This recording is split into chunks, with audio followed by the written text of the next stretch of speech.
Alright.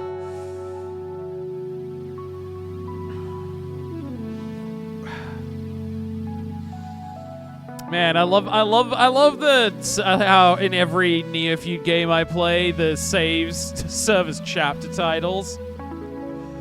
Yeah, it's been a hell of an adventure so far. We've already done so many hilarious things. I love that we sold crack to Luke Skywalker. That was fun. Anyway. So last time, I managed to get Nostro's brain deprogrammed, so now he doesn't have, like, the Raytheon Palantir brainwashing, constantly monitoring his thoughts and, like, censoring his memory if he hears the word socialism. And we escaped in a hover cruiser with the mad scientist chick. To the Raytheon hellscape that is the rest of the planet. I don't know where we're going from here, but last time we were just taking a tour of the hideous, wrecked landscape of this capitalist nightmare world. I do like how Silver Spook has this as a section where you can just sit and admire the art if you want. Like, it doesn't progress until you want it to.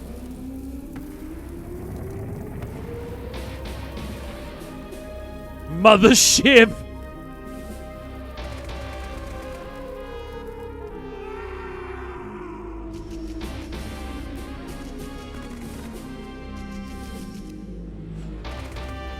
I like how there's a Coke Jobs TIE Fighter crash there as well, along with the America mech. Love the Raytheon dome. Yeah, it's great.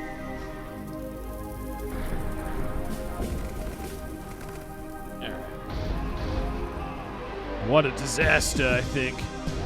Alright, let's move on. I feel like we've done a whole tour of the landscape. But yeah, I mean, well, a little bit more. It looks fucking great, though. I love it.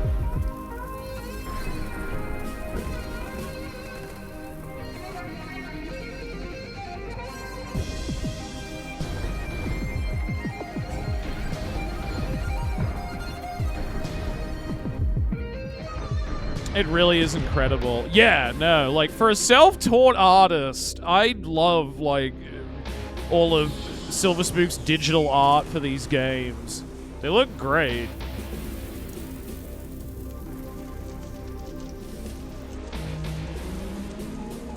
Alright, let's move on.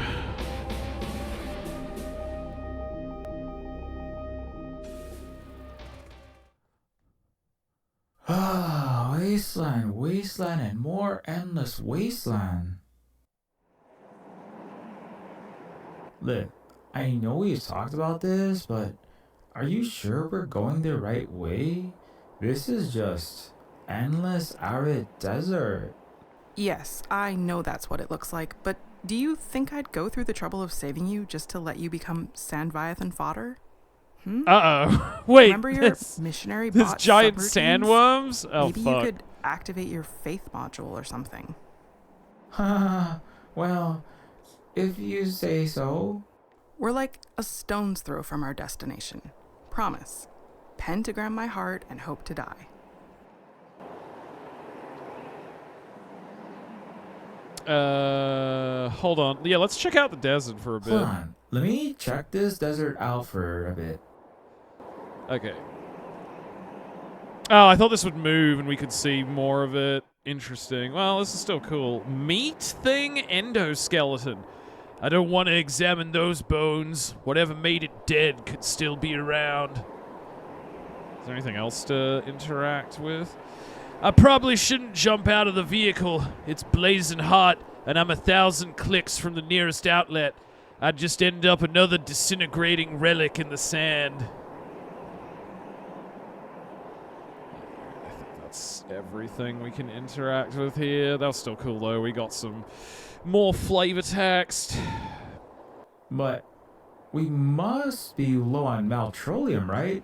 I mean, unless I slipped into another whatchamacallit fume state and slept through it. I'm pretty sure we haven't stopped at a dino juice station since we left Paradise Estates. Fugue state? And for your information, this air car isn't a dirty, low-mileage carbon guzzler like backward utopian pollution mobiles. I don't entirely understand it, but it utilizes a kind of gravitron fusion engine that can circumnavigate the globe without breaking a sweat. It makes even the 20 million Zuckbuck Luxon jet setter look like a horse and buggy. What? I never heard of that kind of transport. Except maybe in a sci-fi show like Battle Trek Galaxia. Yeah. Battle I know you Trek haven't. Galaxia is my favorite show. Answers are coming. Soon. What's a horse? Never mind. That's true. I guess he wouldn't know what a horse is because we're not on Earth. Alright, let's go. Alright, let's go. An hour later. Oh shit! Here we are. There's a whole city. I prefer Babylon 9. Alright, anything else to look at here?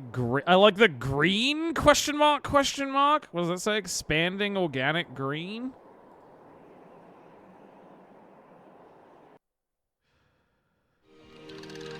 Whoa! It's a woke paradise! It's what would have happened if Kamala won What the? in 2024. No, this is not possible. This is... Welcome to the Venuran civilization. This is what happens when we institute global DEI, chat.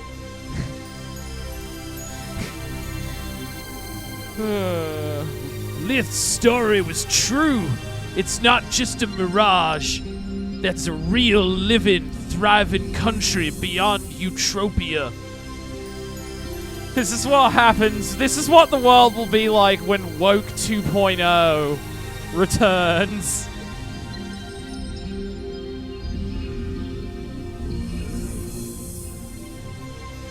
Oh, is that Princess Sybil?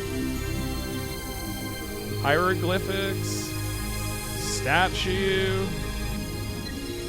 Even more advanced indigenous civilization? Hell yeah! Green, they even got green scrapers! So hold on, let me move the thing down there. There we go. Fuck, I don't know what to click on first. Statue? Even if I followed some residual colonial programming to steal others' monuments for fame, fortune, and father empire, I couldn't fit in here. Apartments? I'd love to visit it right now, but I'd better pace myself. Too much mind-bending amazingness could give me an anode aneurysm. Hieroglyphics? I should probably leave that flag where it is. Hey, and there's also Protege on the mural too.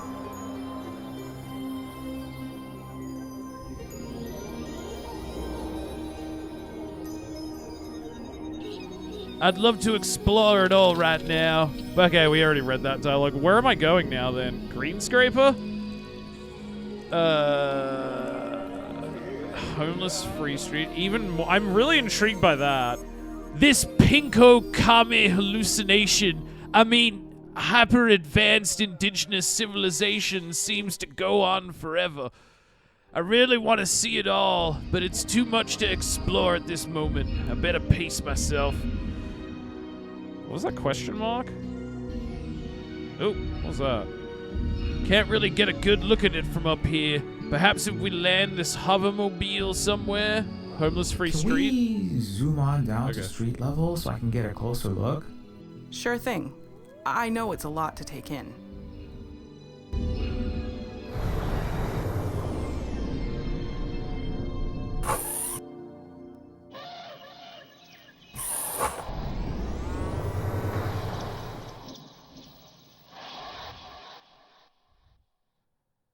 Can we please? Oh, wait, Sure thing.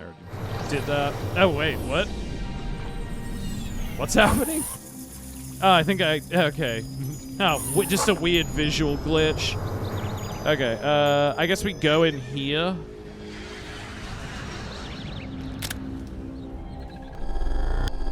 Oh, shit! Free energy to recharge myself so I don't die. Wow, I feel like a million Zuckbucks.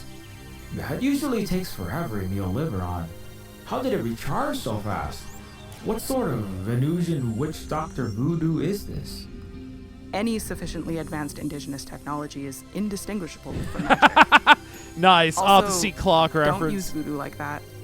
That's a trope flower earthlings created to depict the ebony members of their species as superstitious, savage, and Flower demonic earthlings? to justify enslavement and colonization. Wait, is that like a Oh, future slur sorry. for crackers? That's just a common saying in Utopia. Like calling white people You need to mayo meet up with my people? contact here in the Veneran civilization. Your contact? Yes, they'll be here any second now.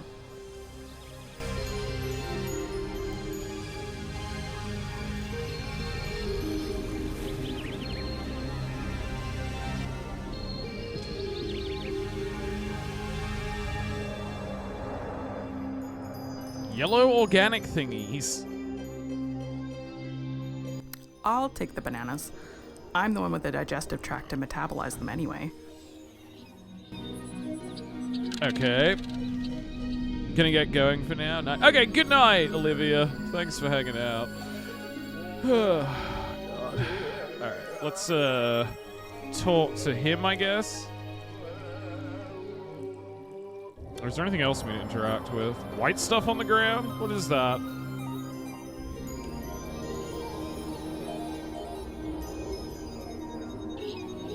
Salt added to inventory. Okay. I don't need any of the crimson lubricant-filled spheres. I think Liv said she prefers the gold curvy munchables, though. Solar panels? Alright, no need. Charged up with electro right now. I probably shouldn't take any off-the-cuff apartment tours right now. Better wait here, like Liv said. Okay, let's talk to you. Okay, can't talk to you. Oh, wait, I had the wrong thing. Let me look at some of this stuff then. Okay, that's the. I thought I was locked into only being able to use the hand thing. That explains my issue. I thought I was stuck with just the hand tool, and I didn't realize I could switch. At least for that sequence anyway. All right, the flag of the the flag of the Venuran civilization. These were the colors and symbols of an extinct race, but simultaneously the enemy for most of my life cycle. Wait, thinking about it now, that doesn't make any fucking sense. These round red fruit are called apples, or strawberry granites, or was it cran melons? What are these yellow gun-shaped meat batteries called again? Pandas? Bandanas? Bananas, that's right. I'm not sure who that is, but I feel a bit strange and tingly now. It seems to go away if I close my eyes for a bit. Lith said to take it easy and not go up and talk to folks except the Tauren guy for now. Maybe that's why there's not many people here right now? Okay, let's keep looking at stuff. Super neat and spacious. It looks like they don't need security doors, laser tripwires, and autocannons everywhere. It's wild people feel safe enough to live with their stuff basically out in the open. Wish I could live in a place like this someday.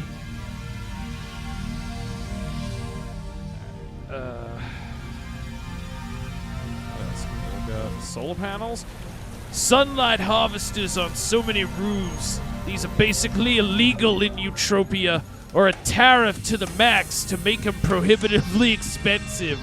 Almost like they want everyone using maltrolium or other dino juice that they control.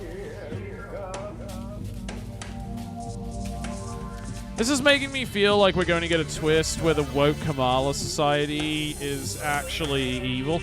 I don't know about actually evil, Misery, but, like, there might be more... The situation is most likely more politically complex, I would imagine, just based on Silver Spook's writing, than... I mean, maybe I'm wrong and this is just an unironic paradise, but, like, I feel like part of the reveal is going to be that there are at least some flaws with this society that it struggles to deal with, potentially in unethical ways, you know? Obviously still far more moral than the Eutropian civilization, but, like, I get you, Misery. Yeah, no, like, yeah. I don't think the reveal is gonna be, oh, they're just as bad as the Eutropians, but I do think you're right that there is probably gonna be some dark underside to this. Even if that's just one that's like ends necessitate the means kind of thing because of how ruthless the enemy they are having to deal with is. Woke Kamala society. Well, I mean, the Kamala thing was mostly just a joke on how she's like more of a neo-lib that wouldn't have changed things anyway. But yeah, this is what America would have looked like if Donald Trump was never president. Was basically my gag for it. Rest of civilization. This is amazing. You could travel anywhere in this Venuran civilization. Meet people's food right off branches, just like that utopian garden from the Christomancy book. I guess there's a Christian robotics religion. There's also infinite ultra recharge stations bursting with free energy, so silicones never go low bat. Come on. There's gotta be a sidewalk sleeper or Safanil slinger somewhere amongst these millions, right? Yeah, I mean, I assume so.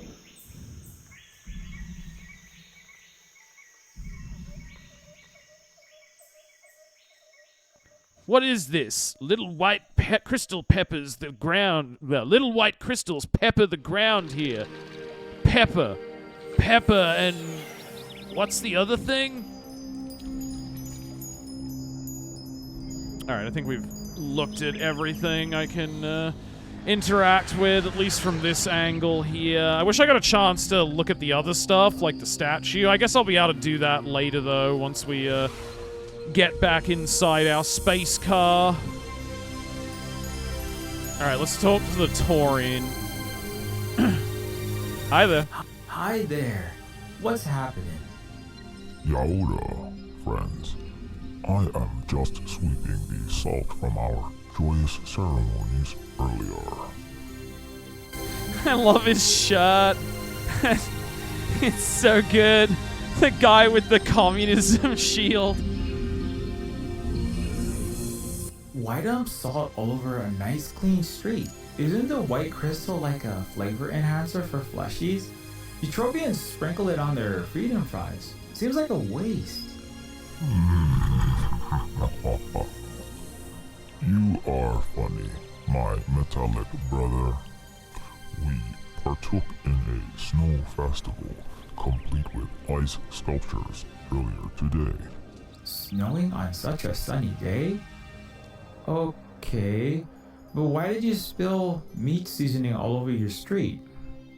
The sodium chloride salt helps lower the freezing point of water, keeping the roadway clear.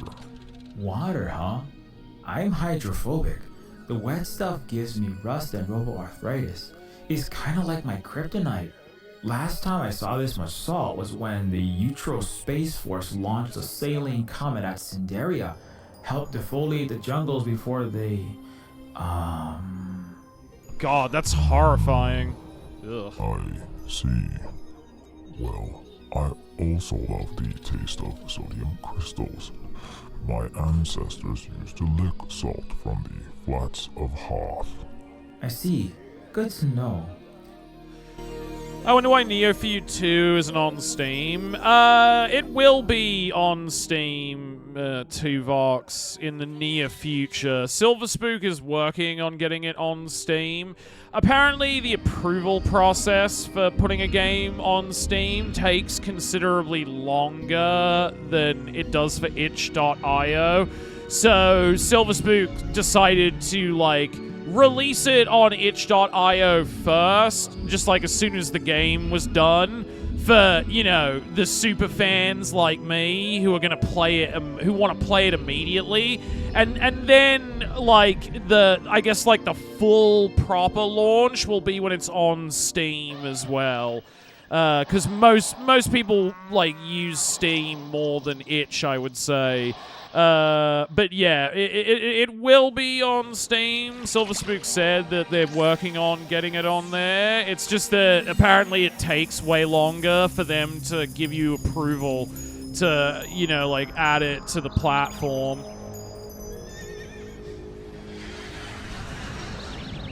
You know, all this stuff has to get done when you release a game that I never really thought about, because, like, I'm not a game dev, but, you know, that's why I personally went and got Neofeud 2 added as a category on Twitch, Tuvox, because I was like, Silverspook's got a ton of other stuff I'm sure they're thinking about to promote the game and get it approved to Steam and all that.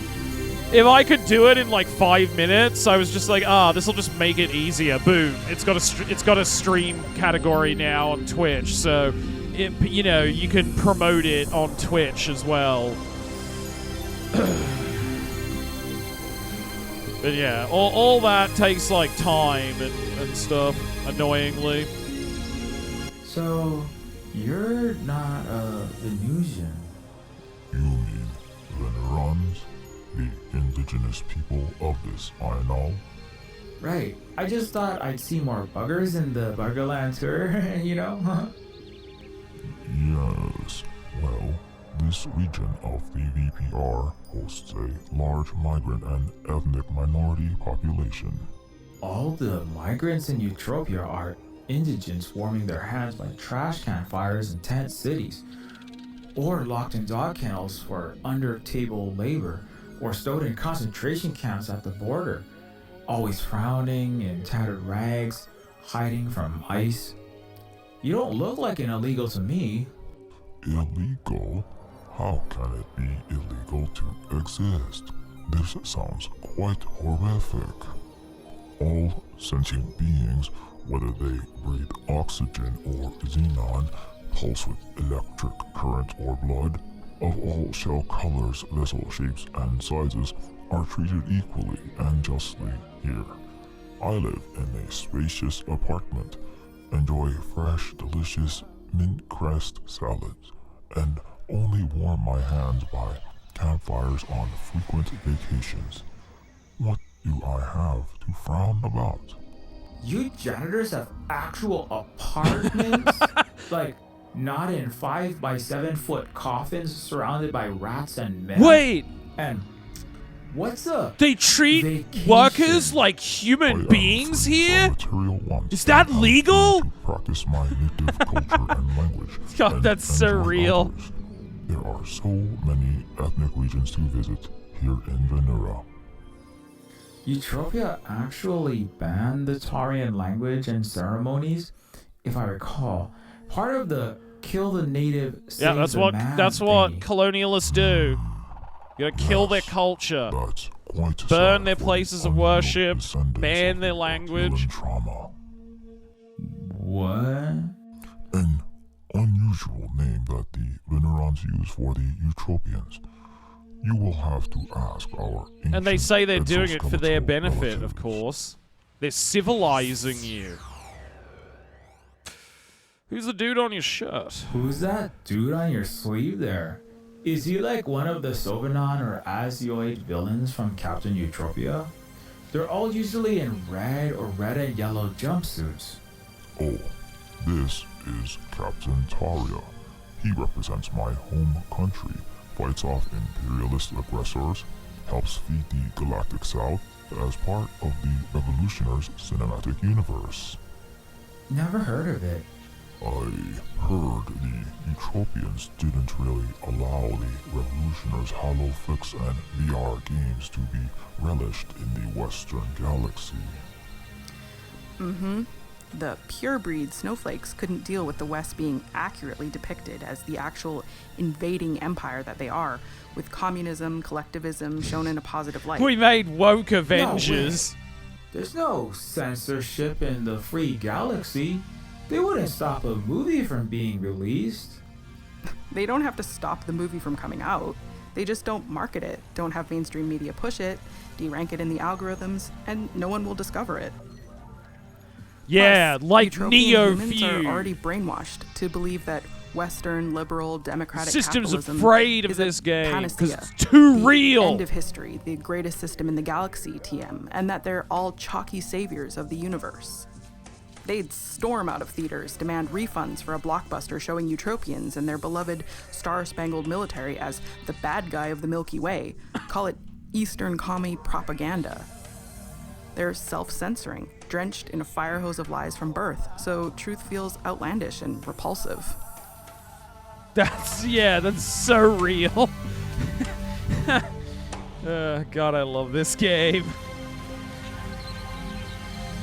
Oh, interesting. We can ask about the salt again. Hey, what did you say this stuff on the ground was again? It's salt. Sodium. Huh. Wait, how could you have a snow festival when it's a bright and sunny day? Yes, well, the neurons can alter the weather, conjure localized blizzards. I'm, not sure what spell or contraption they employ, but they make it snow for us Taurians to help us feel more at home. My home planet of Hoth was an ice planet. Really? What happened to it? The Eutropians sucked our resources out with great probosci, melted our snow, turned our icy world into a hot, sick, sludgy, unlivable swamp. We are hoping to restore it in time with the Venuron's help. That's all for now. Have a good day. Are you ready for the meeting? Okay, I'm ready. Okay, I'm ready.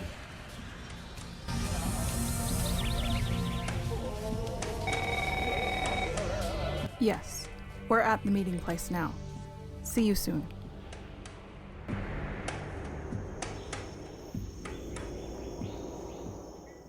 Okay.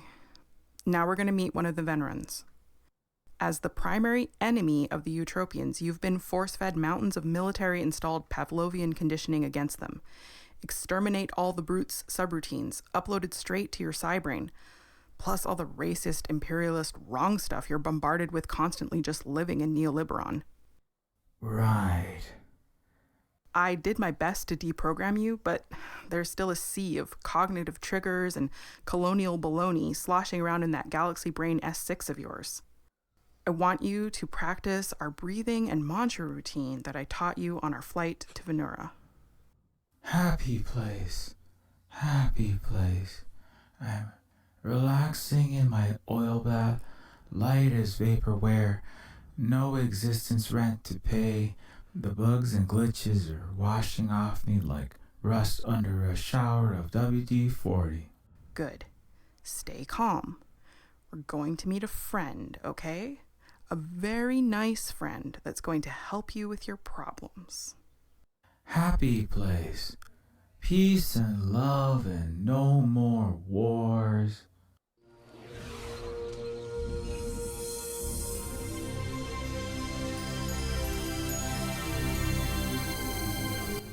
Yaura, it is great to witness you again.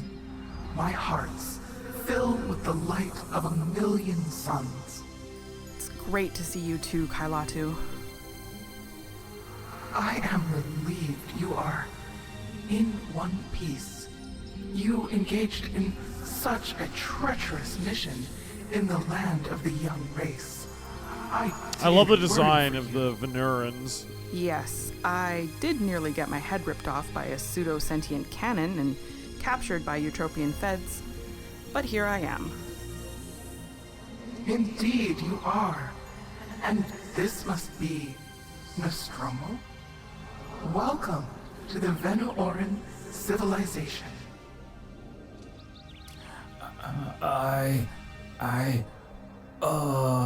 Stromo?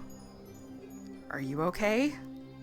Yeah, I'm fine. It's just... What is the matter, young one? It's... I think I just need... relaxing in my oil bath, light as vaporwave. What do you need? Please, tell me. I need to... kill, destroy, communist, high-mind, bug, alien, varmint... Nostro, no! Peaceful, light as vaporwave. Destroy authoritarian dictator, bring freedom! Fight the mental programming! No paper-second internet, I'm full of love. Exterminate the dark brutes! Bugs and glitches washing. Zombie, demon, alien, hell spawn, Asian, wet market, kill, destroy, coming for women and children, rapists, terrorists, and murderers. Washing off me like rust under a shower of WD-40, peace and love and... War! Defend freedom, democracy, human rights, justice, kill!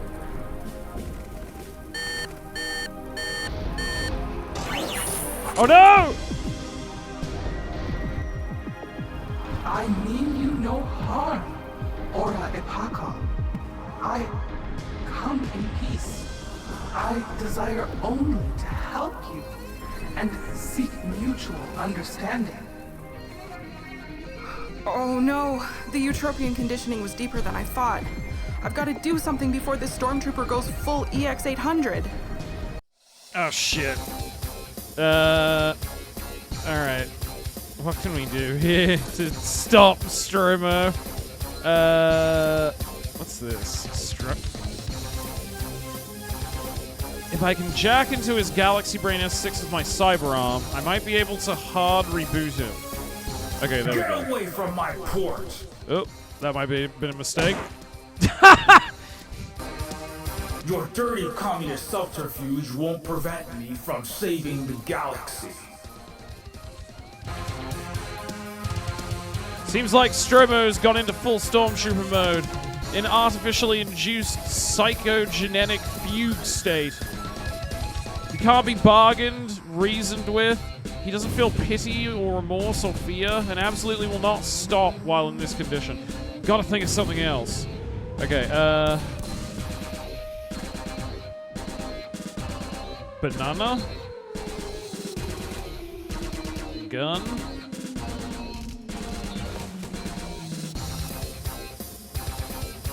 No, I don't want to kill him. I brought him here, and it's my fault his Eutropian military programming is kicking in. Maybe if I'd hacked his mind more thoroughly.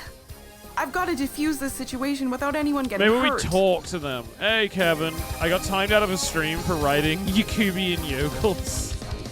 What happened to free speech? Okay. Come There on, we go. Nostromo, snap out of it. Nasty Xenobug. This thing has to be destroyed. Fuck.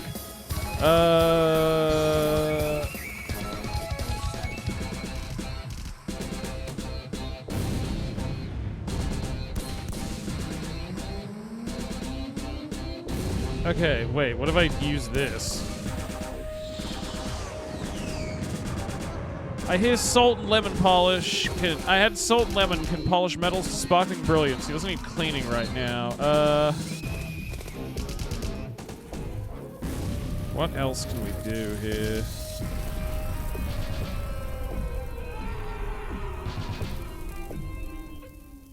What do I have the bananas for?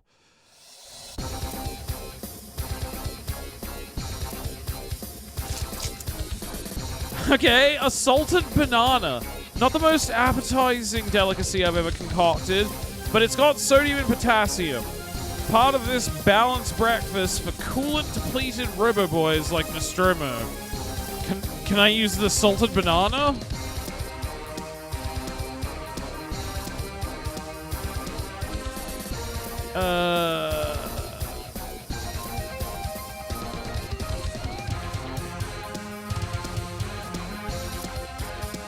Get away from my porch! Oh yeah, he just knocks you out.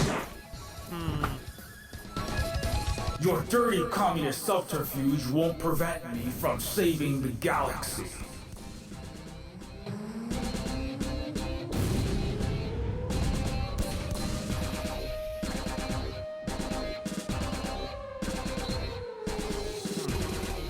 Do I have anything else? No. Come on, Nostromo, snap out of it. Nasty Xenobug. This thing has to be destroyed.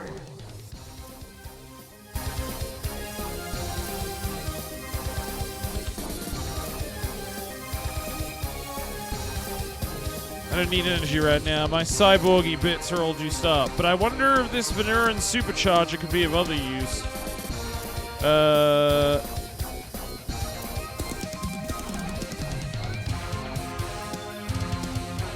I don't think I'm gonna hack the Amon Zul with my primitive Western tech. Venuran wonders make the most powerful Utopian supercomputer look like a shoddy abacus.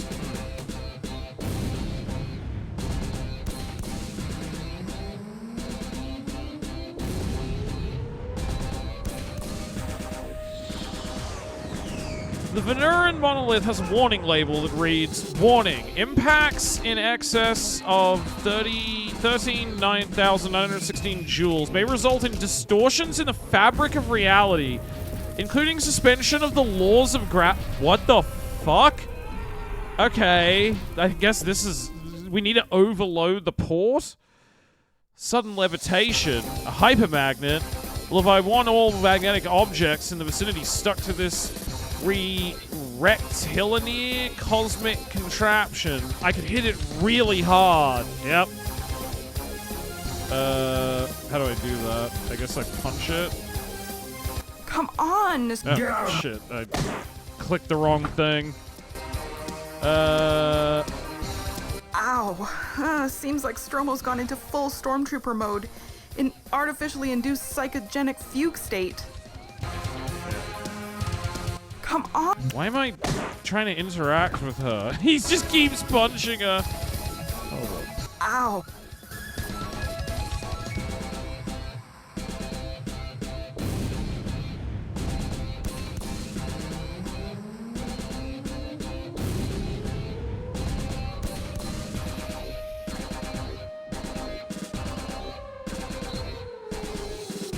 How do we hit it really hard?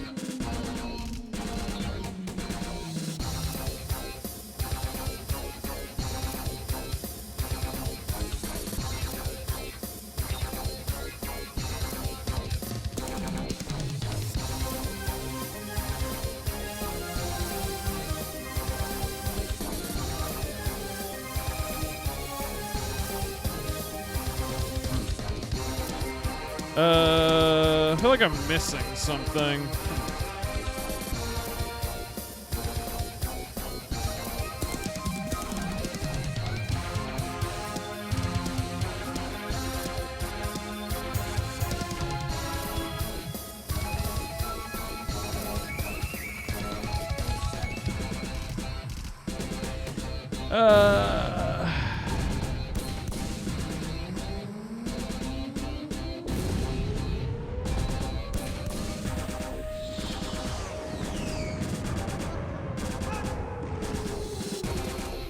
I need some way of, like, destroying the monolith recharger, but I don't know how I would do that.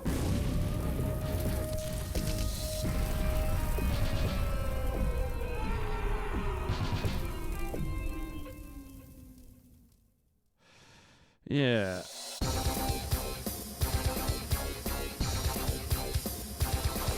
Why does that keep doing that? Oh, there we go. Oh, apparently I had to be closer to it to shoot it. Okay, that was the issue.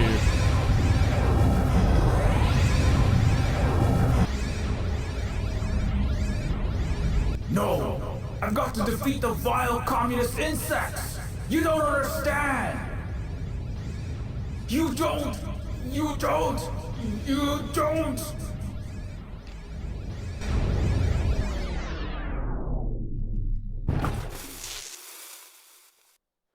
Okay, that was the issue. Nostromo's unconscious, but his cybrain appears intact. Alright, that's good. Kai, are you okay? Yes, I am all right, relative.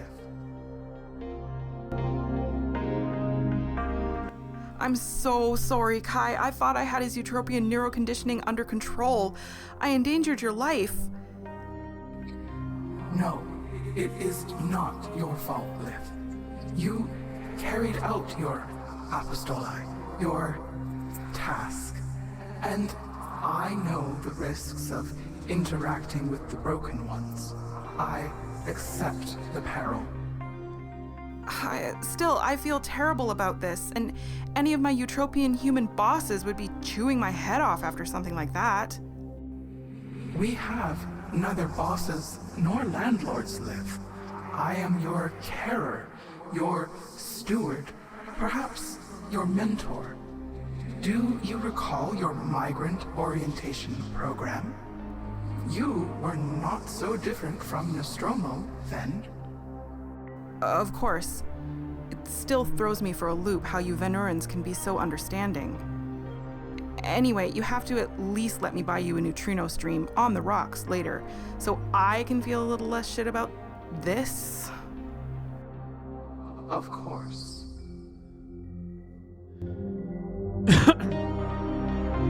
You're sure you're okay, Kailatu? Yes. Do not worry about me, dear Liv. The copper-veined, iron-boned child languishes in far worse condition than I. In my ages, I've encountered more of these than there are Sitai on my Tarsus. We must help this one. That's all for now. Should probably take a closer look at Nostromo. Yeah, we gotta give him more chud deprogramming.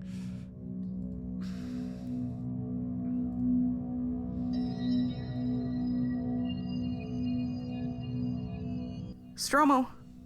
Nostromo? Are you okay? He's not responding.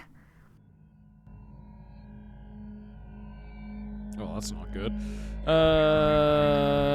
Let's use our hacking arm on him. My data interface won't work while he's in this state, and trying to jumpstart him again would be too risky. I've got to think of something else. Oh, maybe that's what the salted banana is for. He should have a gastric processing port in his mouth. Unfortunately, it's gravity fed, and I don't think I'm strong enough to lift this 400-pound hunk of heavy metal.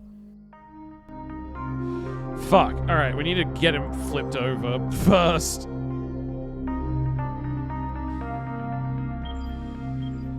He needs some milk. Well, we've got the salted banana for him. Alright, let's ask her. Let's do all of this. Kai, I can't get a reading. Could you examine him? Of course.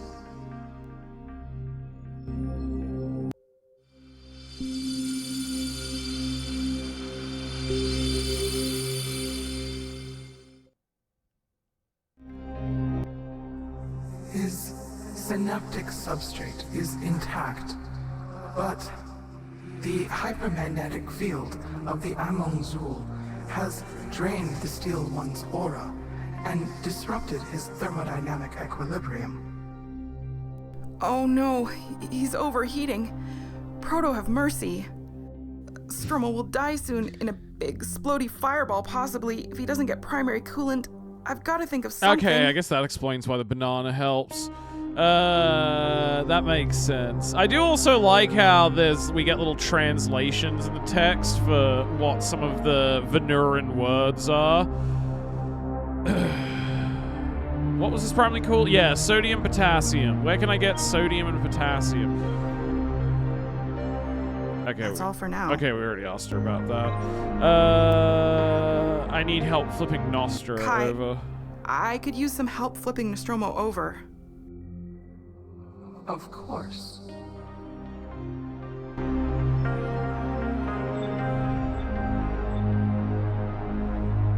Okay, there we go. Now we gotta give him a banana.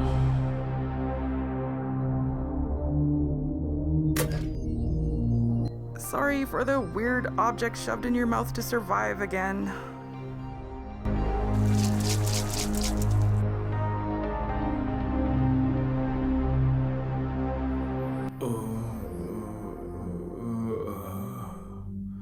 I feel super weird. It's gonna be okay, Nostromo. We're gonna get you mecha care at the nearest hospital right away. No! Don't call 911. I can't afford it. America moment. No. All healthcare is free Don't here, don't save worry. my life.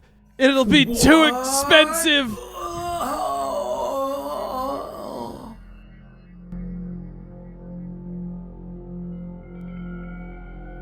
Oh no, he's unconscious. I guess the thought of not being bankrupted by medical expenses was too much to bear. Must have shorted out his cybrain again. Whoops. Poor guy is such a hot, molten mess. We will help restore his body and mind as best we can.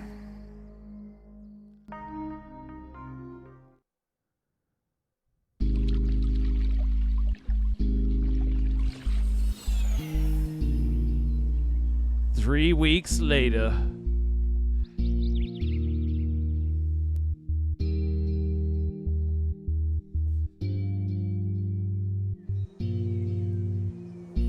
I love the design of this green scraper. Looks beautiful. Good to see you're mostly in one piece.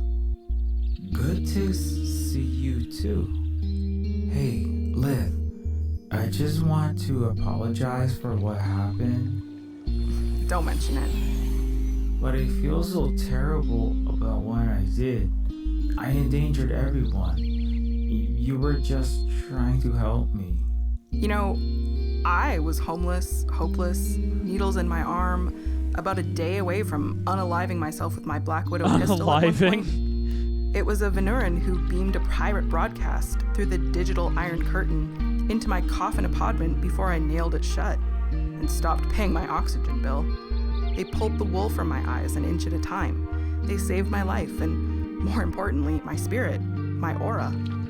It's my duty as a Red Star member, as someone rescued She was by the saved race by to a help Twitch pay their help streamer. forward. But I went Radicalized apeshit, by a Twitch almost streamer. disintegrated Many your such friend's face off, cases. and I hurt you. The Venu aura are stronger than you know.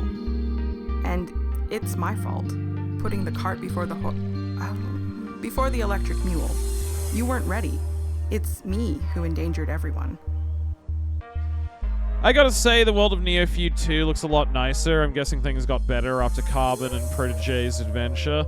I mean, yes and no, Maracas. So, hold on.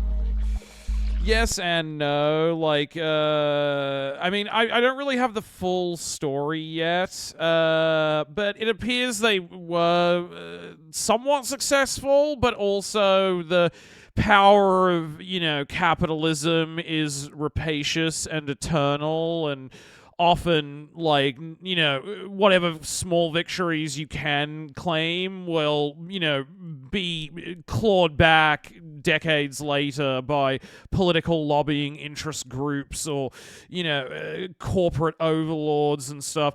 I mean, this game isn't even set on Earth, Maracus. The way the first game was. It's set on some alien planet called Eutropa or something, which has been was colonized by humanity. Like, the game starts in this horrible nightmare cyberpunk city called New Liberon, that's in Eutropa. The first section of the game was there, but we managed to escape. This is a rival civilization on the same planet, led by the Venurans, who are, I think, the indigenous people of the planet before it was colonized by the Eutropian. The Eutropians are just like humanity, the human empire by way of America, basically. This is like kind of their like woke DEI indigenous it's like a hyper advanced indigenous civilization, kind of like super Wakanda, I guess. But like where we started the game in New Liberon was probably even more nightmarish and fucked up than it was in Coastlandia in Neofeud. Like, you literally have to pay for oxygen, and like fucking Nostromo was earning like less than $1 an hour doing like Uber delivery, like Uber Eats delivery dash kind of stuff. Although I will say, like, something that has been revealed already in the game, Maracus, is that Proto J became a famous rapper, and then also Huey P. Newton. He basically, like, founded the Space Black Panthers, more or less. Like, I mean, we literally saw graffiti on a mural in the previous scene of Proto J and Princess Sybil. So he's kind of like Huey P. Newton, essentially. But, robotic. New Liberon, huh? Silver Spook is many things, but subtle is not one. I mean, I love it. I think it's great. It works for, like, an over-the-top political satire. But yeah, no, this is like the breakaway, hyper-advanced indigenous civilization, where everything is solar punk and green, and everybody is super woke and liberal and progressive. This is basically what it's like living in Melbourne, Australia, is what I'm saying. This is basically where I live. I mean, not really. But like, this is like the woke paradise that America could have been if only you'd elected Hillary. This is what you could have had. Liz, really, I'm sorry. I'm the loose cannon, not you. Don't blame yourself. Okay, fine. Apology accepted. I appreciate all you've done for me, pulling me out of that utopian nightmare escape and giving me this second chance. I would be blue-screened, scrap metal, dead if it wasn't for you. You're welcome, you big metal himbo. Aww, they're friends now.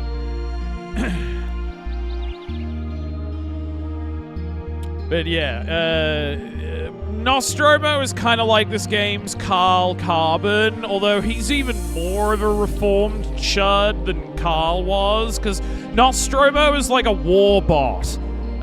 He was a member of the Eutropan military, liberating alien worlds and spreading American capitalism and democracy to them at the barrel of a gun. And so a lot of his story thus far has been kind of paralleling the experience of, American military veterans.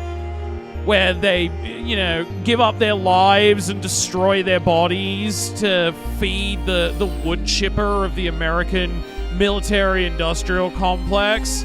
And then when the army's done with them, they just throw them out on the street to go be homeless drug addicts. That's their reward, This definitely mirrors modern Hawaii a lot. Very beautiful, socially liberal, and green-looking state, built on profound inequality and systemic racism. Yeah, I think there's definitely a lot of that too. Yeah, it's like hyper-advanced Hawaii in many ways. Yeah, like I can definitely see that. Yeah. It's what Hawaii could be if they could become their own independent nation away from... I mean, they kind of are, but yeah, if they... it's like an idealized, futuristic Hawaii if they broke away from the US and became like a progressive paradise. Start singing about metal himbos and goth hackers. Take it away, Nostro. Metal himbos with nerves of steel, got hacker asses, bug hunting evil. Good potential song lyrics, right? Yeah, totally, Mr. Rockstar. Since Utro life was just endless drudgery and grinding for cash, part of my therapy here has been finding things I actually enjoy doing. I always wanted to start an alt-rock band. Fuck yeah! I see. Speaking of enjoyment, one of these cycles, we've got to augment you with gustatory sensors so you can try the Eithnali lava-roasted tomato pizza with fresh ingredients synthesized right in this hole-on scraper. Hold on. Just something in OBS as well. God, but yeah, no, this is like the woke DEI paradise that we all wish the world could be. God. And yeah, like most of the people in Utopia don't even know this place exists because they've been told that capitalism is the only way, that there's nothing out there in the rest of the world. It's all, in a lot of ways, it kind of parallels how America talks about, like, countries in the third world, like developing nations, where it's like, there's nothing out there, it's a wasteland, it's just death and pain. You have to stay within the protective and comforting mother arms of America. But, in many cases, the quality of life in these third world nations can be considerably higher than that which is enjoyed by people living in America.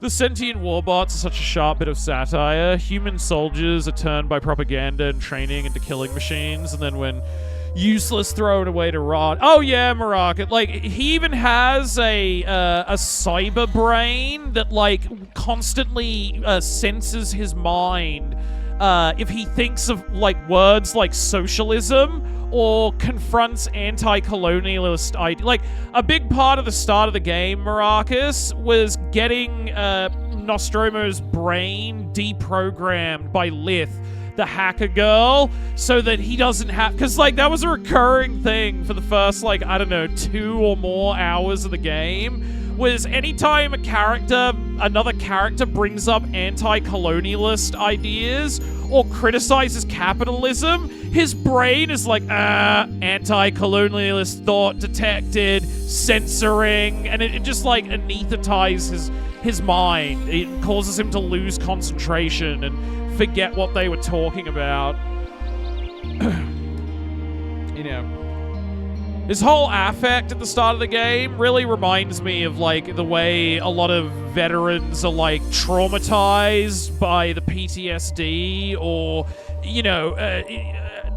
suffering from chronic pain from health conditions they picked up in combat, like injuries, and so they just numb themselves with, like, opiate painkillers, and they can't even process what they went through because, they're so fucking high all the time to kill the pain, mental or physical, that, like, they don't even really think about anything. Like, part of it is, like, him kind of getting clean of that and, having a political like a social consciousness kind of rising as a result of that. Yeah, we just had a situation where like his anti-communism training went crazy, his programming, and he nearly killed one of the Venurans. Does this game address the first game depicting the Elon analog as a semi-heroic figure before he was a drug-addled Nazi? Who's the Elon analog?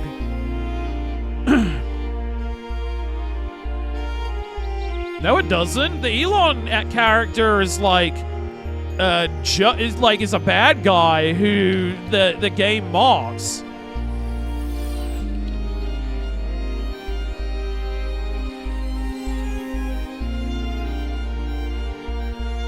You're not talking about Gertzel, are you? The creator of the robots. He's not an analog for Elon. He's like Alan Watts. There's like a corrupt corporate executive character who's clearly an Elon parody. Hey, Sunday morning, thank you for the raid. How's the stream? You might not have met the character. I don't know how far into Neofeud you are, Maracus. I don't know how far into the game you are. But like, there is an Elon character, but like, he's just like a corporate suck-up executive. He's like a minor neo-feudal noble. I think you're talking about the what is his name again? Gertzel, the white-haired guy who's like the creator of sentient robots. That's not an Elon character. I'm pretty sure his design and affect is like inspired by Alan Watts, I thought. I saw the feud. Yeah, we're playing Neofeud 2. A game I've been very hyped about. Alright, how's the recovery process been? How's the recovery process been? Good. I can be in the presence of Venurans without going into a kill machine murder trance. That's a major milestone.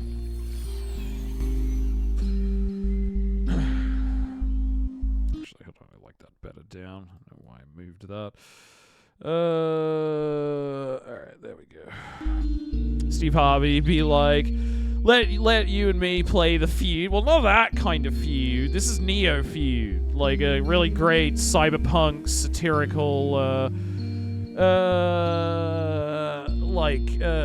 point and click adventure game. Not the robot creator. There's a lore blurb reference to a Martian colonialist who founded a nice-ish city on Mars before getting cooed by the neo-feudal lords. I guess I just don't remember that particular line of lore blurb. I don't know. I mean, the first game was made a while ago. I don't know if people were as publicly aware of what a shitty person Elon was. I mean, that's not necessarily Elon. Because, yeah, there is also a character who's clearly parodying Elon because he literally has a name that sounds similar to Elon Musk's. His last name was Johannesburg, which point, yeah, I guess that's true. I don't know about that. That's kind of weird, but who knows? Maybe he just decided to have a character like that because it was like a piece of vague cyberpunk world building, but it didn't really intend it to be any kind of endorsement of his character.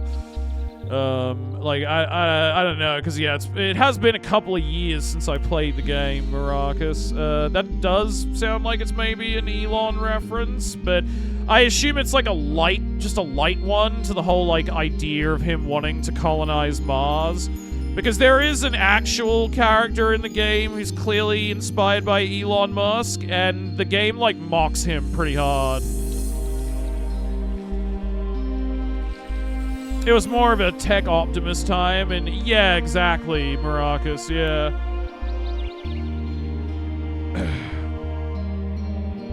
Like, I think people, even if public opinion was starting to sour on him a bit by that point, people weren't yet aware, like, just how much of a grifter he was. That even the whole Mars thing is complete bullshit. It's just, like, marketing for him, basically.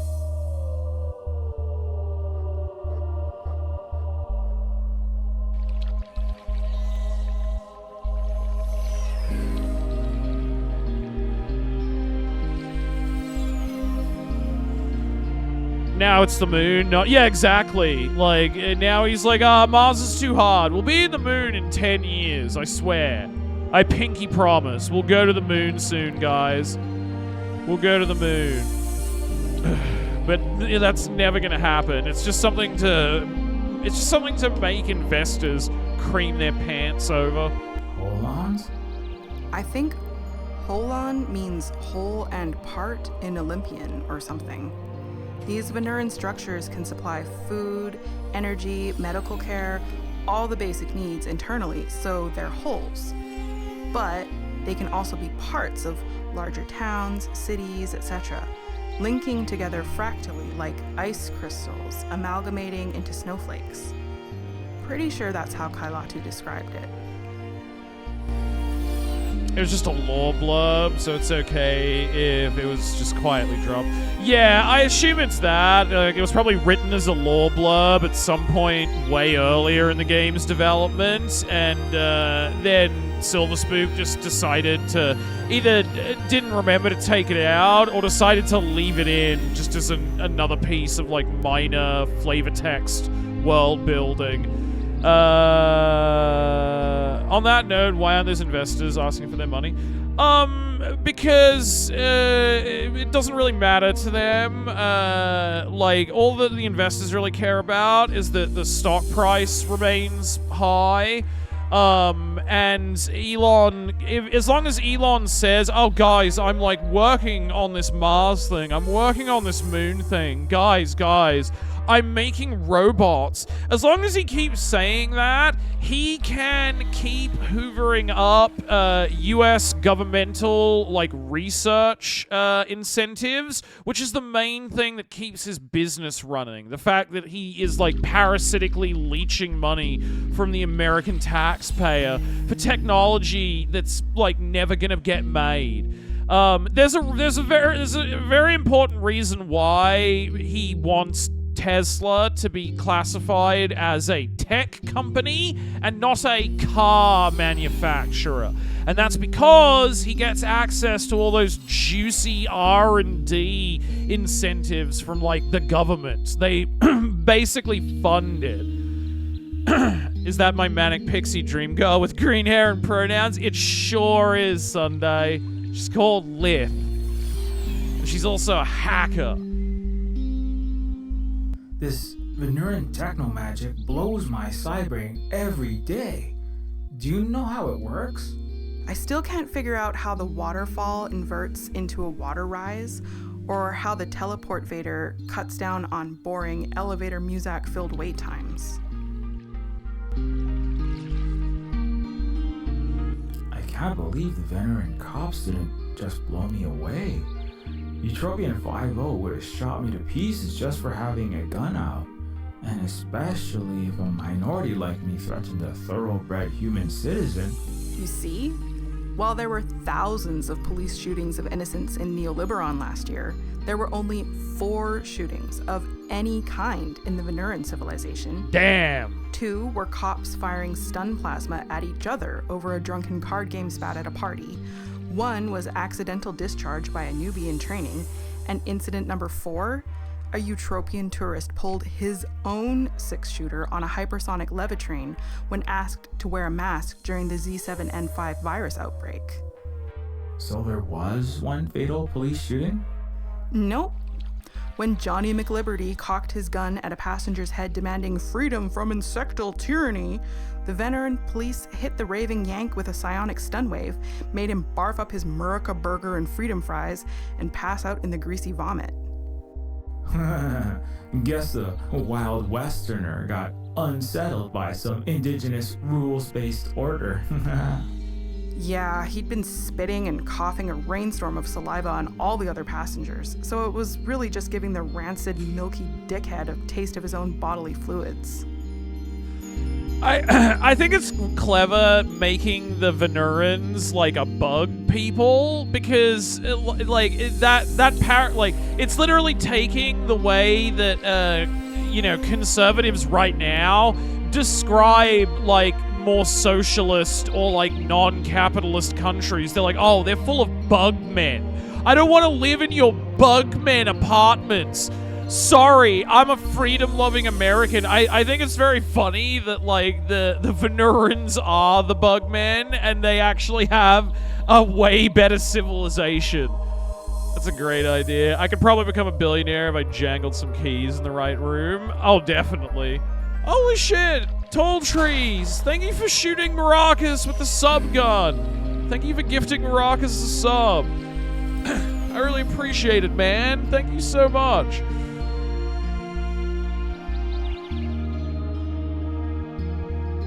Oh, God. We're ruled by the baby brain pedophiles with more money than God. We're such an embarrassing species. Oh, yeah, I've said before that, like, it really adds insult to injury that the people burning down the whole world are such, like, pathetic soy omega virgins. You know? Like, you can at least do us the dignity of being slightly cool or, like, impressive in terms of your aesthetics and interests. It's so pathetic that the people ruling the world and ruining it basically have Funko Pops for souls. The voice acting is noticeably better, but I do kind of miss the endearingly bad voice act. Oh, I think the voice acting it grows on you. I think the voice acting in the first game is great. It's also Silver Spook mentioned last time that his wife Holly, she voices Lith. She was also the one who voiced Princess Sybil in the first game. Yeah, I mean, I can hear that Silver Spook voices a bunch of the characters, like using filters and just doing different voices and stuff. I think they do a pretty good job of it.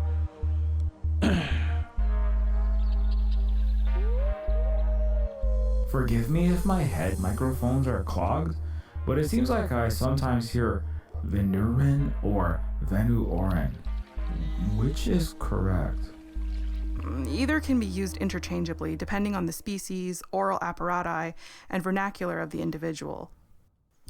But don't use Venusian, Vietzuelan, or anything like that, unless you want to give off obnoxious colonial vibes. Vietzuelan?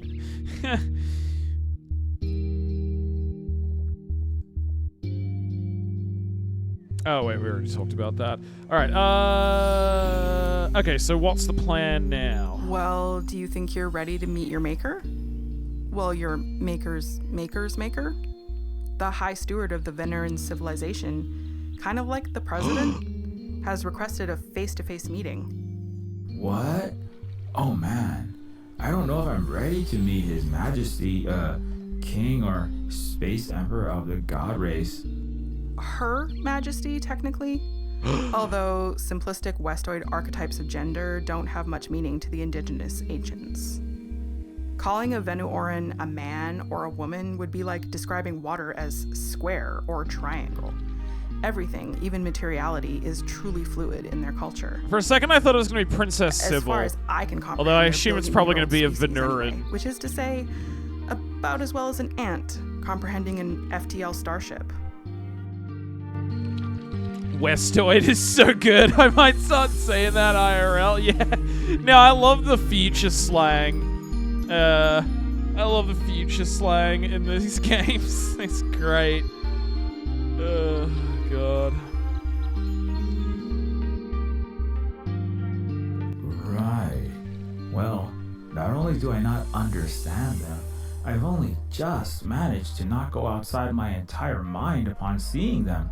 What if I relapse and, like, assassinate the Venuoran president or something. Look, they're taking all proper precautions. They can just, teleport you into the nearest supernova if you turn out to be a Manchurian candidate assassin for Eutropia. Oh, that sounds bad. Oh, but don't worry, you're definitely not that. And also, like you just said, they saved your life. I was just the messenger. Hey, Silver Spook! Spook! Second lease on life. Thank you for the raid! Foot actuators, are you? We're playing more Neofeud 2.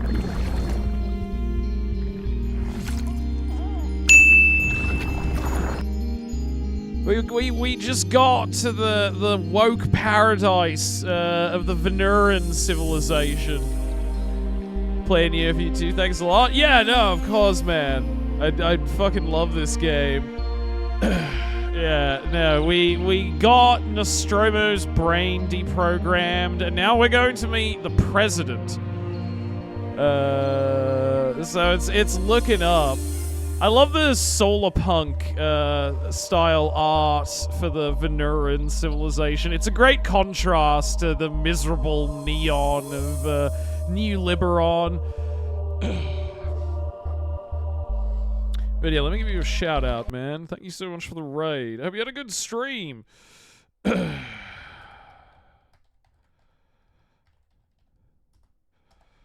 we go. So let me move that in.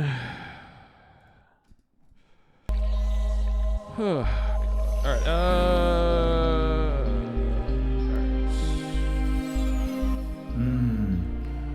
Well, yeah, I guess you're right. But for the record, my foot actuators are always cold. They're made of steel.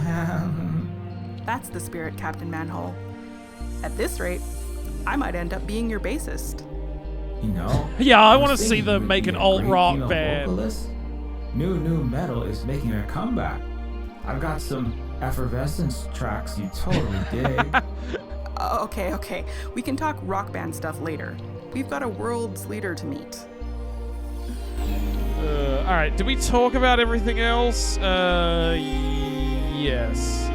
Yeah, we talked about all that before. Her calling a... Alright, okay, I'm set to go. I'm set to go. Just head up to our Venuoran air car when you're ready. I wanted some new scenery areas for Neofeud 2 to really contrast. Yeah, no, it's a great contrast. I love the greenscapers. They look... Alright, is there anything I can look at here that we can get some flavor text from? Shahui. Cafe, community center, social space. Fun hangout. They even have oilachinos for butts like me. Tank? Swimmy fleshies. These are a hit at the cafe with the organics. Earthling art. Art of self-described solar punk hippie earthlings. Ooh, hippie earthlings? Who exactly are these solar punk hippie earthling folks anyway? Some are okay. Recovering ex-bourgeois Eutros who are ready to dismantle their capitalist system. Like our comrade Volterra, remember? Right. The Stratoplex defector with the half-squid-eyed child? Exactly. That fresco is of ex-Princess Sybil, a legendary revolutionary leader of Earth's Americans who once sat the ultimate throne. It's rumored in the Crimson back channels she may be alive. But many say those are Red Ghost stories. Fascinating. Yeah, for a second I thought the president of the Venuran civilization might be Princess Sybil. But then I was like, probably not actually. It's going to be a Venuran. Although maybe we'll get to run into her later in the game. Maybe.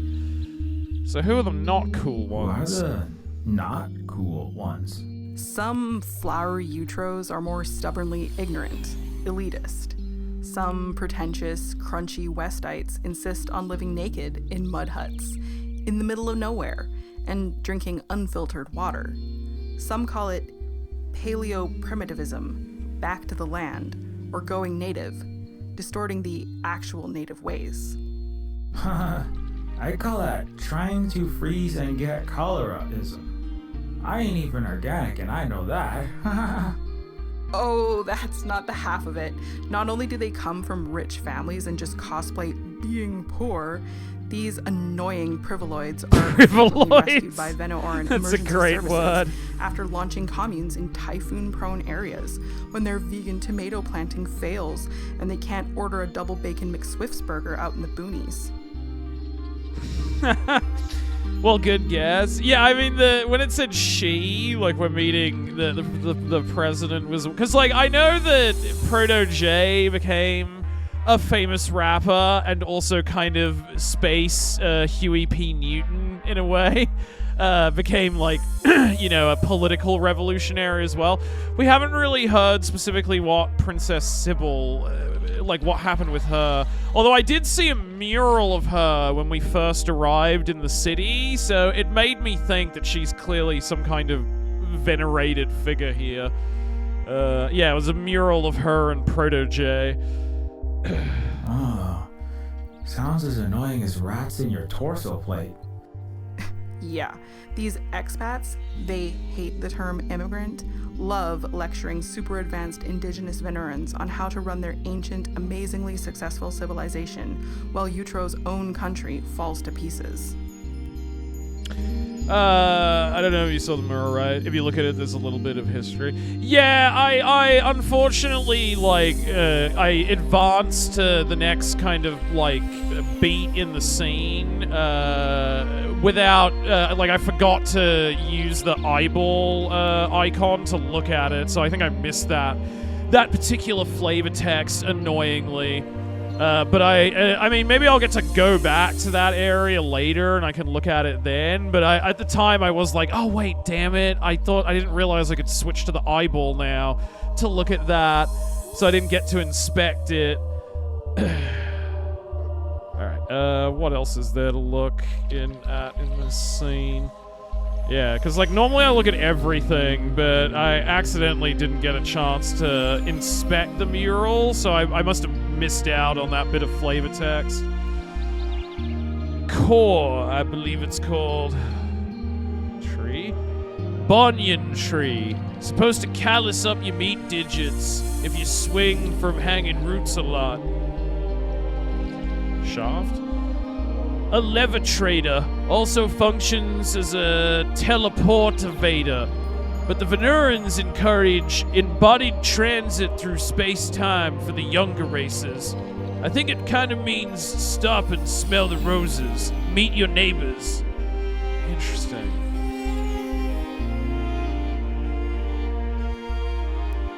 A staple crop of the Venuran. I think it's called Tyro? Is that just taro? Christomancy tree. They deck these out after Thanksgiving Day.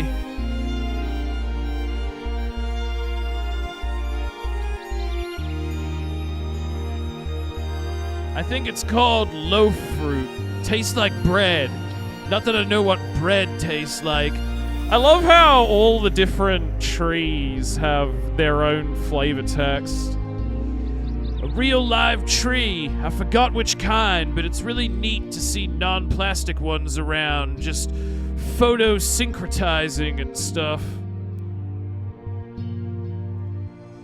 Okay, that's another Christomancy tree. Yellow curved fruit. Bandanas. Got one shoved in my mouth a little while ago.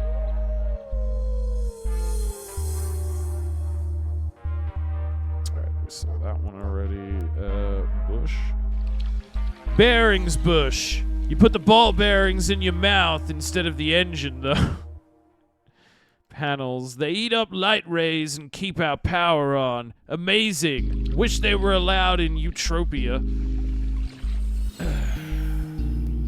Water wheel? These water wheels are super cool. I love to sit and watch them. Never seen water blue as this either. Let's look at the air car. We knew Oran air car. Okay, I think we've inspected pretty much everything here. Oh wait, we can look at the hospital. Fleshies can get repaired here. They also have mecha care for bots like me. I finally stopped short-circuiting from the realization that hospitals are free on day 3. Yeah, that was fucking hilarious when Nostromo's like, no, don't save my life. It'll be too expensive. Whatever you do, don't call an ambulance. It's fucking horrible that that's just honestly a reality for a lot of people living in America. Yeah.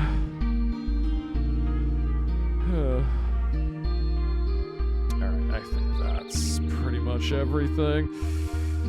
There might be one character. Oh, yeah. Oh, Keanu Silverhand!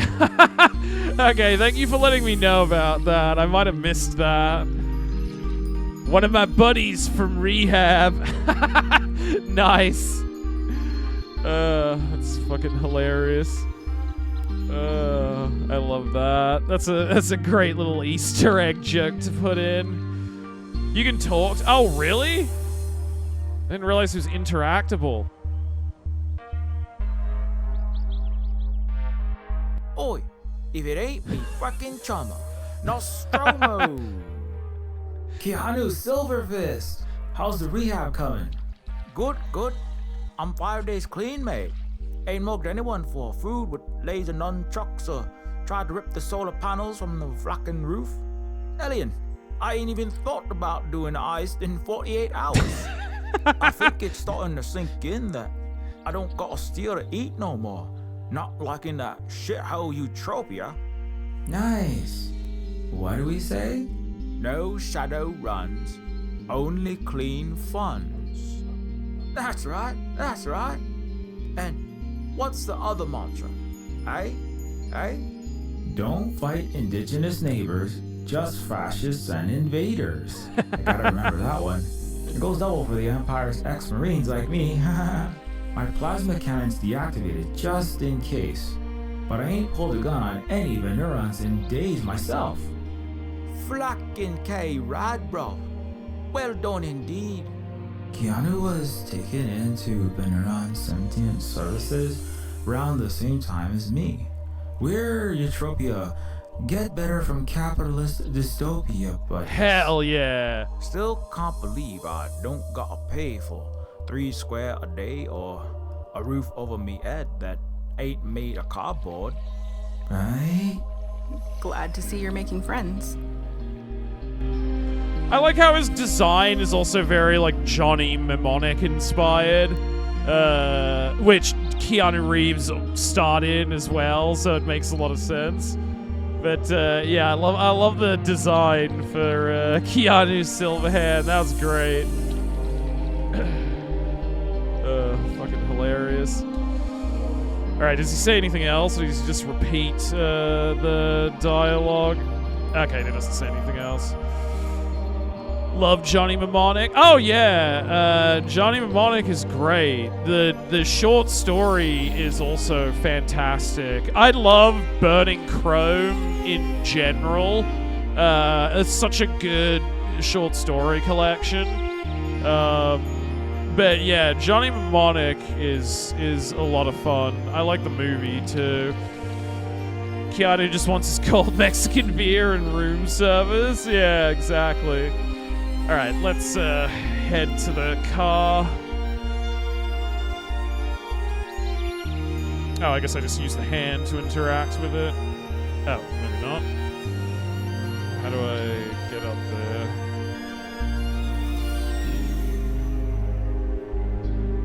Okay, there we go. Do I go up this way? How do I get there? Can I go through here, or is that just a wall? No, there we go. Okay. Damn, I love how much of this environment is actually explorable.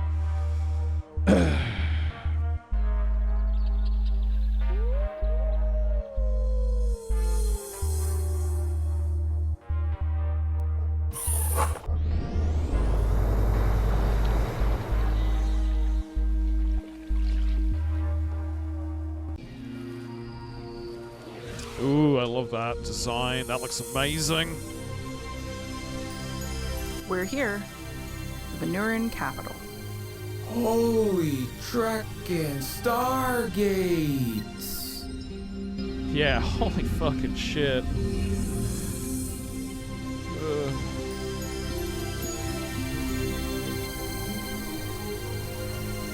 Oh, we were talking about like science fiction novels earlier in the stream, Silver Spook. I was curious, have you ever read any of the like stuff by Simon Ings? Like Hothead or Hotwire or Headlong? Because, like, he's I feel like, very underappreciated author who wrote some very interesting cyberpunk novels. Go very heavily into the way, like, having cybernetic implants and stuff would affect your consciousness and your experience of reality. Not sure if I've read that guy specifically. Might have to look into. Oh, yeah, definitely check it out. His stuff is great. He's written a lot of interesting things. Him and like M. John Harrison, my sort of like two science fiction writers I never shut up about because I feel like nobody's ever heard of them, but they're both brilliant. And they deserve far more attention. Alright, let's look at some of this stuff first before we progress. Shark, I was just debating this with a friend. Is Samurai Jack cyberpunk? I think it is, but my buddy disagrees. I would say so. Samurai Jack is an interesting mix where, like, it's not just cyberpunk. There's also elements of it that are quite, you know, like magical realist or straight up fantasy as well. It definitely plays around with like genre a lot, I would say. But like the default setting of the series in the future, like Aku's dystopia, is very much cyberpunk. I mean, at least as people in the 2000s imagined it. So, like, rave music was a much bigger deal culturally, I guess. And that was one thing Gendy Tarkovsky got wrong. I love EDM music and raving and stuff, but he really kind of thought it was going to be the music of the future. It's the one thing that makes Samurai Jack feel a tad dated. But yeah, I would absolutely say it's cyberpunk. Shark gunning for that creative consultant credit in Neofeud 3.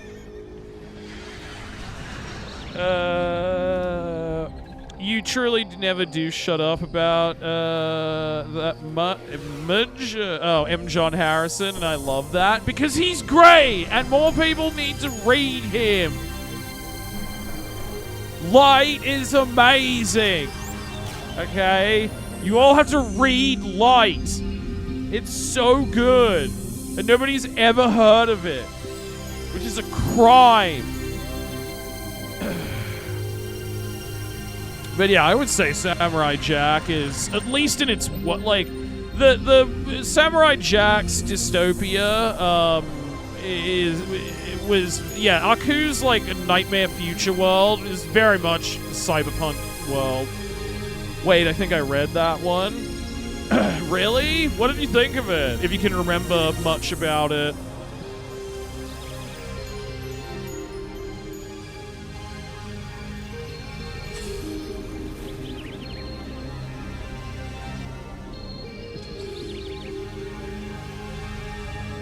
It was the one where, like, one of the three narrative strands was about this, physicist living in the present day whose research will eventually let mankind, like, you know, travel the universe and achieve faster than light travel. But also, in his spare time, he's like a Patrick Bateman-style serial killer.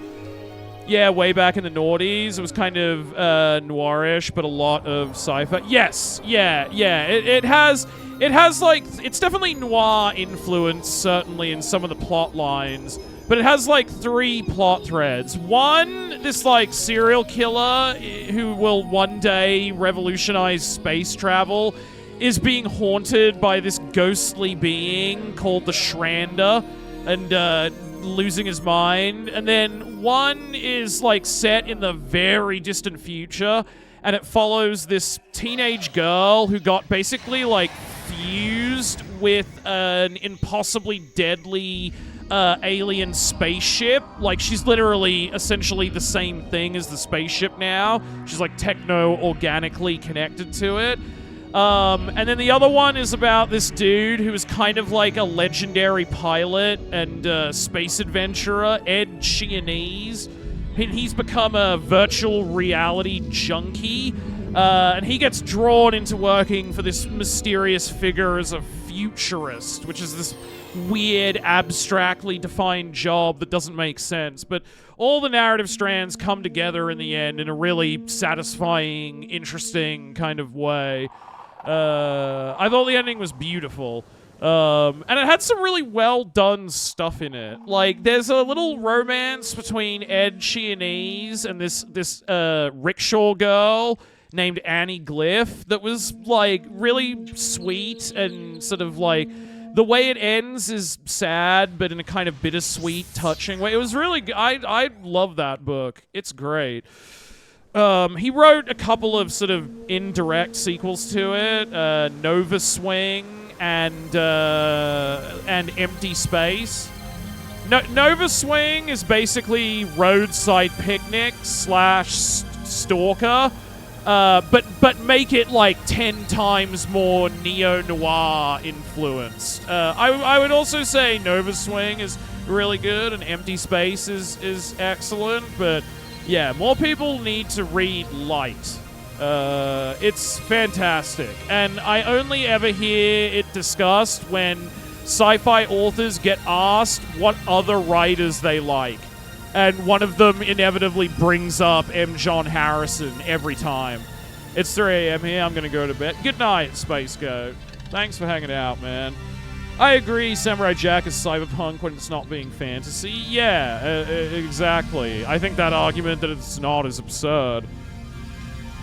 Anyway, a fascinating Venuran starcraft kind of resembles a turtle, a sea creature I learned about in ecology orientation at the Holon Rehab Center. A lot of Venuran designs resemble local organics, like animals and plants. Hieroglyphics. Those are hieroglyphics of Egyptian Area 51 reptilians. I mean, that's the Venuran people's coat of arms thingy. Humongoloid Wow. building. That's a gigantic building. Must be important. Yep, that's the capital of the Veneoran civilization. It's where we've got to go. Time to meet the tippy top. She of the adorned sclerite, as the High Steward is sometimes called. But yeah, if you like Roadside Picnic or Stalker, you'll probably enjoy the sequel as well, Nova Swing. You can start with that one too if you want. Like, there's not a ton of continuity. Well, there's continuity, but like, you could just read Nova Swing completely on its own and enjoy it like that. Like, you wouldn't have to read them in order necessarily. I don't know. Let's look at more stuff. Oh shit. I don't think I'm prepared to meet my new super intelligent insectile overlord. I'm scared. He'll be fine. I know now that the neurons don't lay eggs in your chest and won't rip your brain out with their inner jaw as soon as look at you. I know that's utopian proper garbage. Yeah, there's so much xenophobic hogwash spouted in Western galactic muddia. They claim Venurans cocoon folks in their hive to be face-mated by their arachnoid children with a monster bursting from your torso the next day. Bunch of nonsense. But if you know it's untrue, what's the problem? I'm getting the jitters worrying I'll say something stupid or offensive. I barely passed Venuran language novice level on Dyad lingo. Come on, don't overclock it. Just relax and act natural. Metallic. You know what I mean. On the note of Aku's Nightmare World, I don't get why it's typically supposed to take place in the near future, but I am disappointed that more Cyberpunk doesn't use aliens. I think that they don't use it just because it's easier not to have to account for them, Maracus. Like, it's just creative laziness in a lot of ways. I mean, good Cyberpunk will often do it. Like, one of the things I like about Transmetropolitan, the comic series, is that they go pretty heavily into the alien thing, to the extent that there is a subculture of human beings in the comic series who fetishize like aliens so much they have literally like spliced their DNA with like alien DNA so they can become half alien. Which in its own way is like a hilariously extreme version of like white people who try to be black. Like, you remember the Rachel Dezolol lady? That woman who was pretending to be black and she was actually a white woman? It's kind of like an extreme version of that. They look hilarious. They're like a human being, but like they're split down the middle. One half of their body is like split down the middle vertically. One half of their body is like gray alien, like gray face alien. It's very dumb. But no, I love that these games like incorporate that. It's interesting. I mean, sometimes like some science fiction doesn't do it for a specific point. District 9 might not be trad cyberpunk, but it was a big influence as I was world building. Yeah, no, I can certainly see the parallel. Where it's just like, yeah, if aliens were real, we would abuse and exploit them in the exact way that we do to, you know, immigrants now. We would brutalize them and exploit their labor and their resources and fetishize their culture and their people and impoverish them and, you know, just spread the disease of human capitalism to pervert their worlds. But yeah, like you can do a lot of interesting like I don't know. There's an Ian Banks science fiction novel I really like called Against a Dark Background that's set on this alien world where like I guess the big gimmick of it is that it's an alien planet with like kind of human-esque civilization.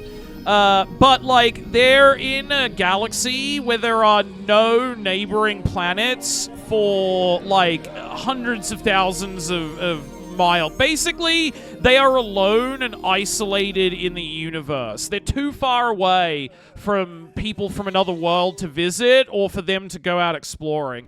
And so instead, they just, like, go crazy and like, have... like, engage in wars all the time, pretty much.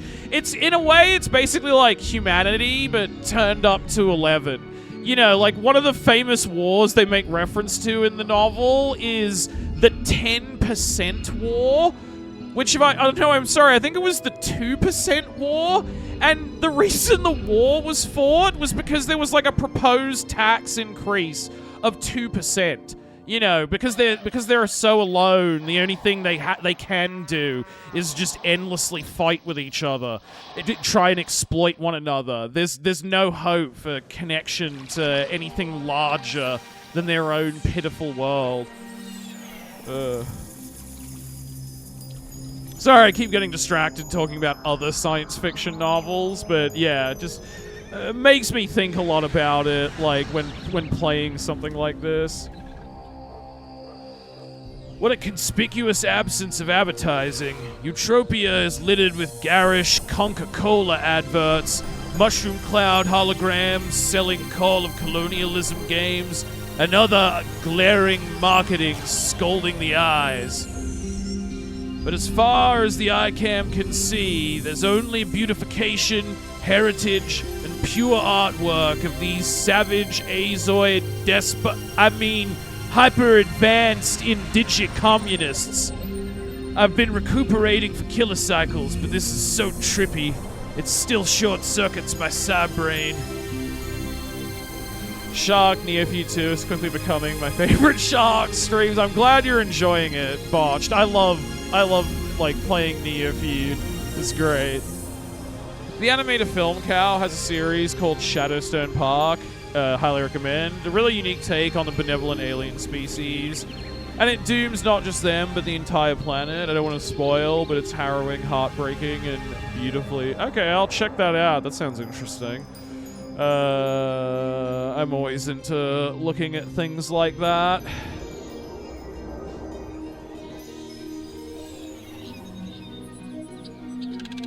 I have the brain sickness where I love looking at...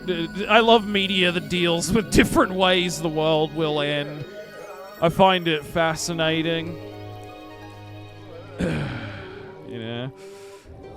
Like, they're kind of considered lesser in some ways in his canon, but I love J.G. Ballard's series of apocalyptic novels that he wrote. You know, prior to him getting even more kind of boundary pushing with stuff like Crash and the Atrocity Exhibition. The Drowning World, the Burning World, and the Crystal World great. I fucking love those books. Symbol of evil and despotism. I know that symbol. It's everywhere in Renura. But usually I was blowing up towns and soldiers waving that flag, or watching cops mass arrest protesters carrying it, asking for living wages or justice for police murdered sentients of color. We were told it's a symbol of evil and despotism and human rights violation and no freedom. Is that a red airplane with its wing on fire? No, that's more of your capitalist conditioning. That sign is the worst nightmare of your old bosses at Raytheon. The neo-feudal oligarchs sent you to destroy countries who fly that banner. Yep. Operation Condor, baby. I mean, still continuing to this day by the American government, more or less. It never went away. So, why is that symbol everywhere? Even the Capitol building? Because the Venoran People's Republic is socialist? Duh. Yeah, but you said they have a capital, which means they have a state, which is bad. And I heard they have businesses and use money. That's not socialism. What is this? A bro-Jorgen debate? Yeah, I love the argument. FedTube, or a Socialism is CIA-funded when Screddit no thread? money. I am not doing this Western discourse. That's BS not how right that works. Sorry, this one month, a Eutropian State Department cutout paid me to go fight with Pinko commies on Chatter Snapgram. Enough to cover half my existence fee and apartment rent.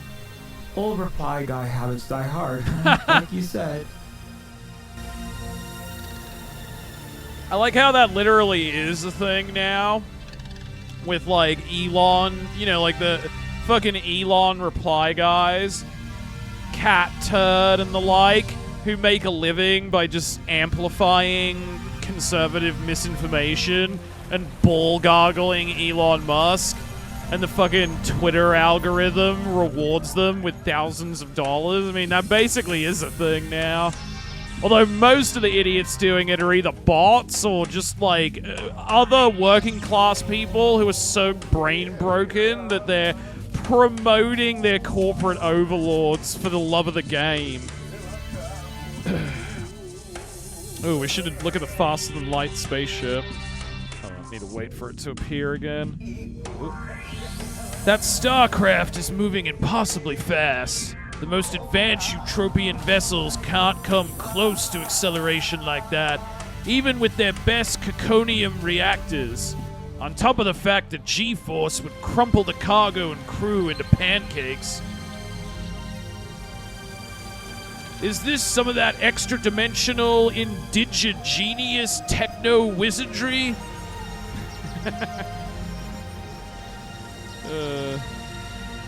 Super speed train? Yeah, it's absurd that America doesn't have high-speed train, like, covering the entire country. Gates, damn, that train's gotta be supersonic. I've never seen mass transit that high-tech, or functional at all. All the public infrastructure in Neoliberon is squeaky. broken clunkers and a century outdated. Yeah, no, like, I thank God I live in Melbourne, a city that has a lot of public transport. And it's really well maintained and runs pretty much around the clock and is affordable and easy to use. It's actually free at the moment because of the war in Iran causing like a fuel shortage in Australia. So they made it free for everyone. Man, this bug city is cool. I know, it looks amazing. I wish I lived here. Oh, wait, yeah, we already read that. Alright, is there anything else to inspect here? Green and blue? All the rivers, lakes, canals in Eutropia are oil-slick, black, and lifeless, except the occasional three-eyed dragonfish that mutated to survive radioactive pollution. Or did it escape a bioweapons lab? But here in the tanky-eyed CCP-CPPC... Advanced Indigenous Socialist Civilization. Right. Here in the Indigit place, not only are there actual green biological plants and trees, but there's even blue water, even in the city core. The Venurans pride themselves on caring for their pristine environment, keeping the freshwater springs of Waikiki, the capital canal, so clean that the H2O is drinkable for organic life forms even to this day. Have you met any bugs yet? Yeah, we did when we first arrived here, Maracas, and Nostro's Manchurian candidate, anti-colonialism brainwashing activated, and he pulled a gun on her and tried to kill her. We had to overload a power port to, like, cause a magnetic effect to, like, disable Nostro so he didn't kill her. But he's since been further deprogrammed and spent 3 weeks in, like, chud rehab. So he's doing better now. But yeah, we met one of the Venurans before. I like the design of them. They look very alien.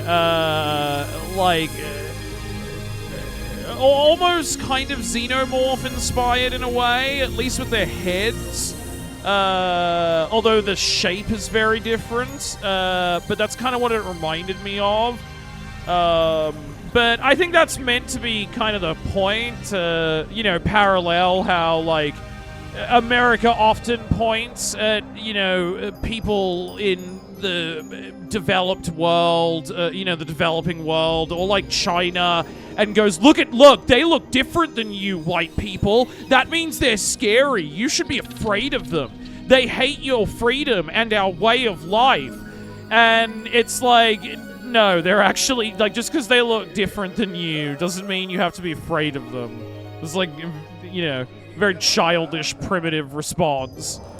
Like, they're other sentient beings. Like, you can at least meet them, Like, I think that's meant to be the point. It reminds me of, like, there's a really great sci-fi novel by China Mayville called Embassy Town. And it's all about, like, colonialism and stuff as well. You should, again, sorry I keep recommending so many books, but if you like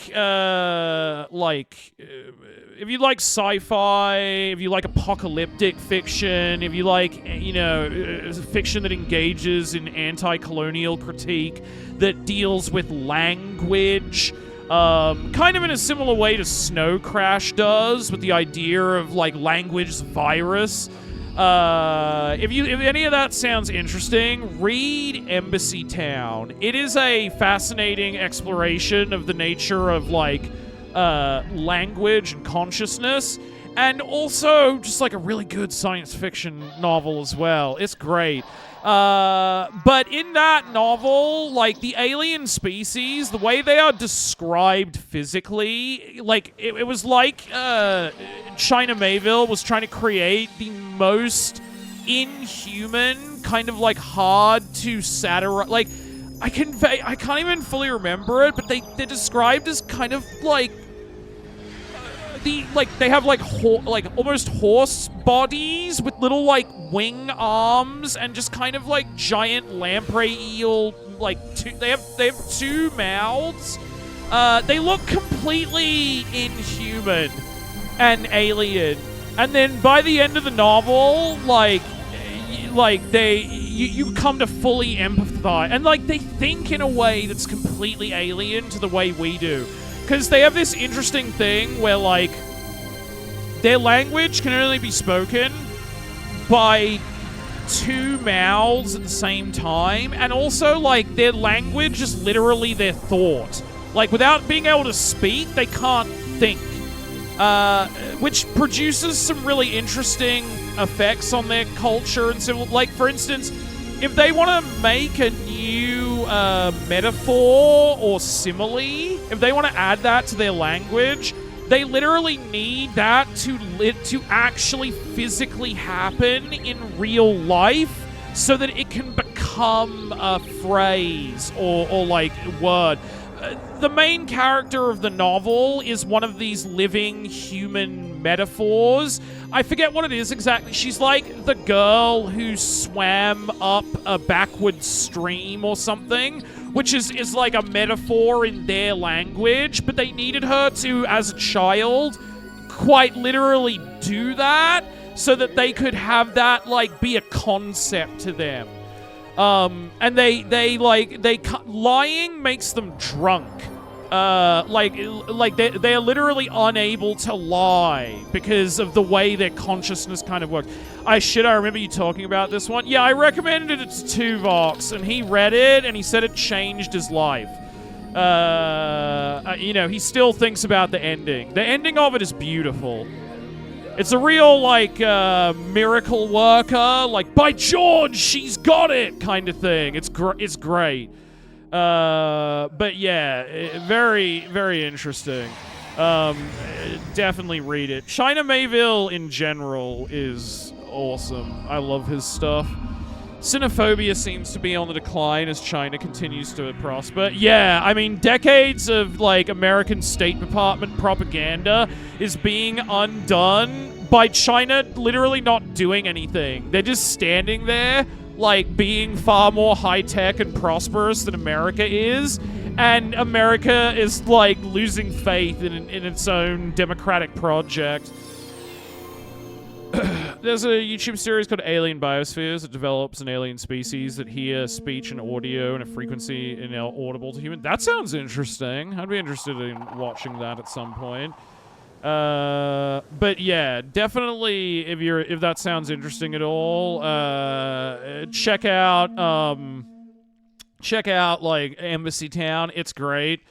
It's set on an alien world that's sort of very far from Earth, but has a ton of useful resources to exploit in it, which is why humans are there. And kind of the way Europe colonized a lot of countries, the native people kind of just let the humans arrive and start setting up shop because they didn't really understand what they were doing or what they even wanted, and now are just forced to live in unequal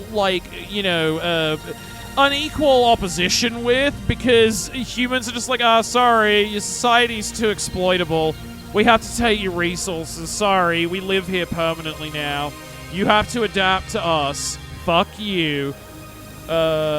It's great. They had a quirk in their evolution, which made it so they're both less violent and more murderous than Ooh, that's interesting. Yeah, well, I mean, if you like that, if you like that kind of thing, Maracus, check out Embassy Town. Hold on, I might be able to find an artist rendition of what the aliens are supposed to look like. Let me see if I can find that.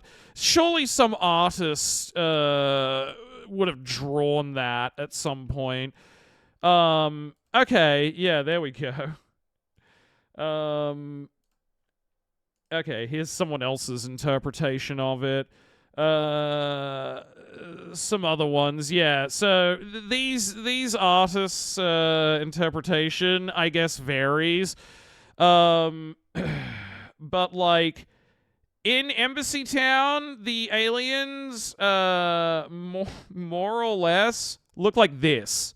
And you will somehow come to, like, deeply empathize with and care about some of these characters. Like, it's fascinating. But they are, like, deliberately, completely inhuman looking. Here's somebody else's interpretation of how they look.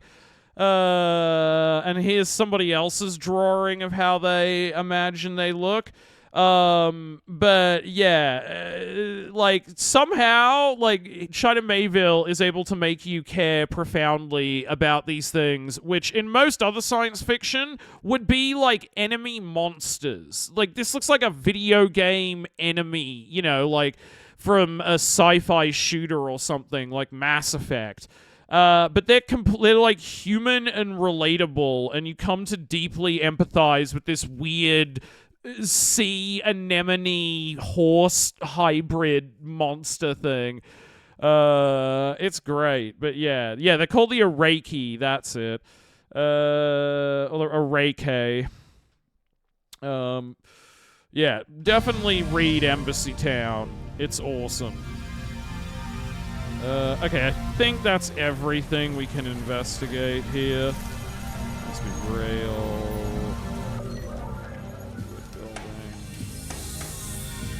Alright, let's go in now.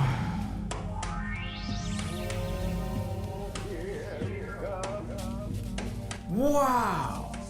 That's a gigantic building! Alright, we saw this dialogue before. That's the capital of the Venoran civilization. That's fine, I'll just watch it It's where again. we've gotta go.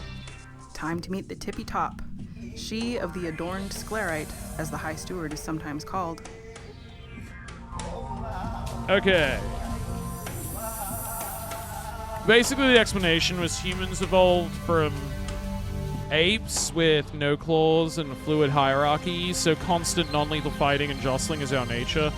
Aliens evolved from sharp-fanged, dog-like creatures with high-key rigid hierarchies, so any challenge to authority is treated as a lethal threat. Yeah. I mean, I guess that kind of goes into what we were talking before about, like, the nature of consciousness and how, like, I don't see why a computer would need to maliciously destroy the human race. Like, why would it? It doesn't have biological needs. There's no imperative for it to murder anyone, really. You know, because it doesn't have that biological impulse.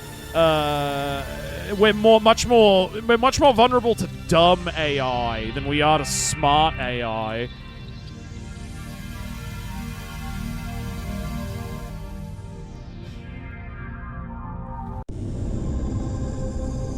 Yeah, this is what the Venurans look like. Welcome to our capital, relatives. The honor is ours. The design alone sold me on the book. Reminds me a lot of Humanity Lost and Barren. Yeah, no, definitely read Embassy Town. It's fantastic. It's fantastic. Like, great bit of, you know, like, genre fiction. All that stuff is well done, but it is also a very interesting meditation on language and the nature of consciousness.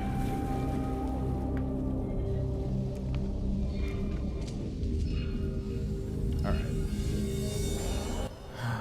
Kailatu, I'm really, I'm so terribly sorry from the bottom of my hard disk. I don't know what came over me back there. Well, I do know what it was, but... It is quite all right, young metallic one. I contain no mala affectus, or rather, no hard feelings.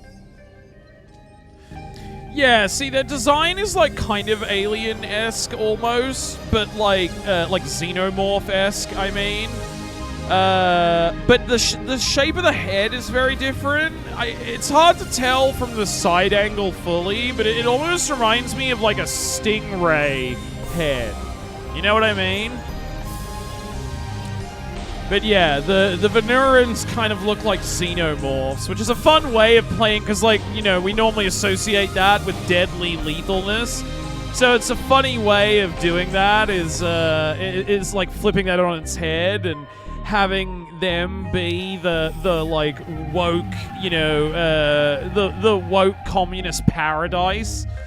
Like, all right. I still feel like I need to do something to make things right. Still, I feel like I need to do something to make things right. To make things, Pono? Hon whole. Restore justice, equilibrium. Yes, well, simply attempting our language is, how do the Romanoids say? One small step in the right direction. But for now, please feel free to look around, and when you're ready, the Vanoran High Steward is waiting. Alright, what should I do now? When you're ready, Okay. the Vanoran High Steward is waiting. Alright, let's look around the room, though. Let's see what extra flavor text we can get. Ancient Mystic Runes. Whoa! What are all of these beautiful patterns and, mystic runes and stuff? The Tau Lirin, or glyphics, carry deep cultural significance. Our stories are woven into walls, objects, bodies, even our bones. Histories that began before your creators crawled from the primordial soup of Earth's seas as assemblages of ancient stardust. The lattices of light inscribed in these surfaces are also computational, one might say. Some of our ancestors are interlaced within these walls. It also works as another 80s reference. Yeah, I remember discussing that with Silver Spook in chat, like, a little bit. When I was playing, when I did the first stream on launch day, playing Neofeud, about how these games kind of have a sort of ray gun gothic quality to them. I mean, not necessarily in the design aesthetic, but more in the sense that, like, ray gun gothic is kind of a sad and it's kind of a sad, mournful design aesthetic in many ways, because it's like, at its heart, it's nostalgia for a future that's never arrived, an optimistic possibility of what life could have been but never ended up living up to being.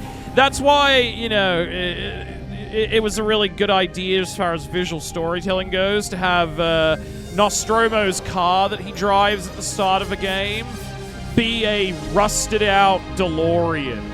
Because, the DeLorean is kind of another example of that.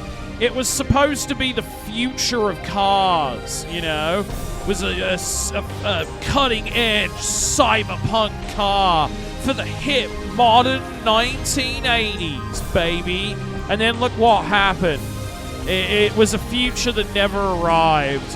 It became a punchline, a technological dead end. There's kind of like a tragedy to it, I think, which is an idea that this game definitely plays around with a lot in terms of its like world building and visuals. That similar kind of like mourning for the future that we never got, And yeah, all the 80s references definitely tie into that a fair bit too. Yeah, I think. Like that was what we all thought the future was going to look like, and unfortunately, it's in many ways equally as horrible, but with none of the cool stuff, none of the flying cars or cybernetic implants or Guna chips in our brains. We just get all the shitty parts of living in a bleak cyberpunk dystopia with none of the fun ones. Ancestors? Ora Moiba. I believe this roughly translates to artificial intelligence. Some had died in ancient battles. Other ancestors were born as semi-omniscient governors of energy grids, their turbines absorbing the wind breath of nature, their solar skin feeling the warmth of sunlight, moving the current with invisible hands toward city lights or petawatt batteries. Other non-embodied AI relatives conduct the dance of terrestrial transit starports, yet others devote their exahertz to deep scientific study. All are valued and respected. Fascinating. I love that idea as far as like technological world building goes. Yeah. Yeah, this is why I like these games so much. It's like so much cyberpunk is very unimaginative. They kind of just let other, like the existence of other sci-fi do the work for them. Like, oh, you know, there's like spaceships and laser guns and whatever. There's robots now. You get it. You've seen a science fiction thing before. I like how how much original, unique world building there is. Like, you know, how many ideas crammed into this there are. Like, it reminds me a lot of Snow Crash in that way. It's very Neil Stephenson-esque, yeah. You're saying your grandparent? Yeah, that is a fascinating idea. Wait, you're saying your grandparents or cousin might be living inside this circuit board looking wall right now? Yes. Just how fast are these computers? Just how fast are these number crunchers? Our quantum supercomputers are capable of calculating in a millisecond what the fastest utopian machine would take 30 trillion centuries. That sentence hurts my brain. I need a band-aid.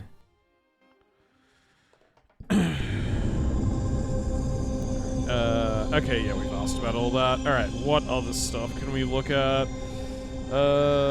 Levitating power crystal? Some sort of impossibly levitating, magic-infused crystal?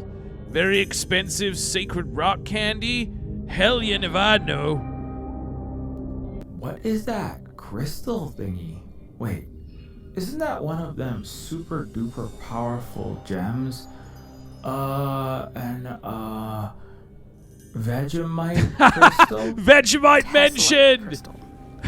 Utopia has just one of those, the size of a pinky tip. The Neofeudal's crown jewel. One of Australia's proudest exports. See, even a cack likes it. Isn't Utopia's diddly dime-sized gem worth like 25 quintillion bucks? And the Venusians have two the size of boulders just lying or floating about in the open? We've millions of tessellite crystals, many of them far larger than these. What? So you guys are like bajillion, gazillion willionaires? No. The Venusian civilization formally banned commodity speculation millions of years ago. Based! We do not hoard wealth in precious metal, rare cosmic substances, real estate pyramid schemes, or Van Goghs, as your neo-feudal oligarchy calls them. Anyway, we can produce tessellite in our star furnaces through quasar super collision. Easier than Earthlings smelting Bronze Age copper, circa 3500 BC. We materialize as much of the hyper-powered crystal as needed at the snap of our fingers.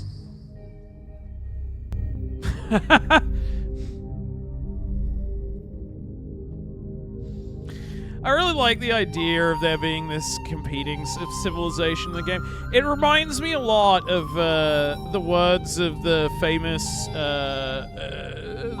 activist and sociologist David Graeber. I think it was David, maybe Mark Graeber. No, I'm pretty sure because I always mix him up with Mark Fisher, who is also sadly no longer with us. But David Graeber passed away, a number of years ago. But something very important he said was that the secret hidden truth of the world is that it is something that we make and could just as easily make differently. You know, like, I think in life, a lot of people kind of, like, they point at New Liberon in this game. They, the predatory capitalist machine grinding all of humanity into dust underneath its wheels. They point at that and they say, well, what are you gonna do? There's just no other way. We just have to keep exploiting each other. It's the only thing you can do. Dog eat dog. But it's like, no. The reason the world is like that is because every day people like you get up and you choose to do the wrong thing. Like, you choose to live in an unfair, exploitative world. We could very easily rearrange society in some small ways to make the quality of life for everyone better, but we don't, because too many people have too much of a vested interest in profiting from the rest of our misery. But it's like, a different, better world is possible. We just need to have the courage to actually go and make it. So I think like the Venuran civilization works great as a contrast to New Liberon by saying, like, hey, like, capitalism is not inevitable. We can be better than that.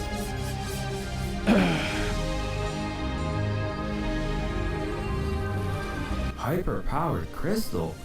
I thought these were just super rare pretty stones. The Utopians lack the U-duality superstring understanding to effectively harness tessellite crystal power. They've managed to electrify a single skyscraper with their tiny stone, using its baseline energy radiation.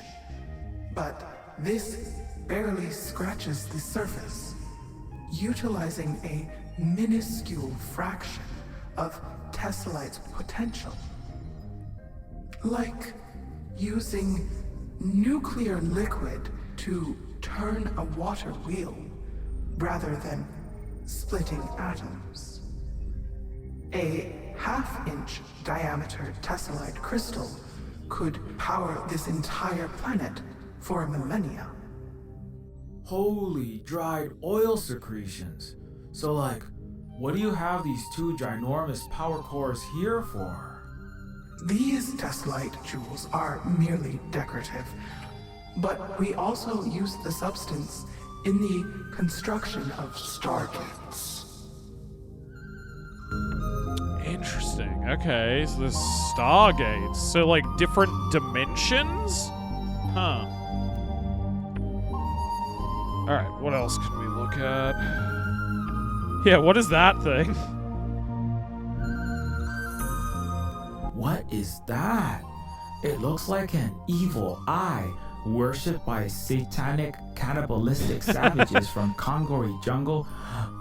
Oh, wait, that's just a residual utopian military briefing to prime troops to wipe out endemic Kongori people during the invasion.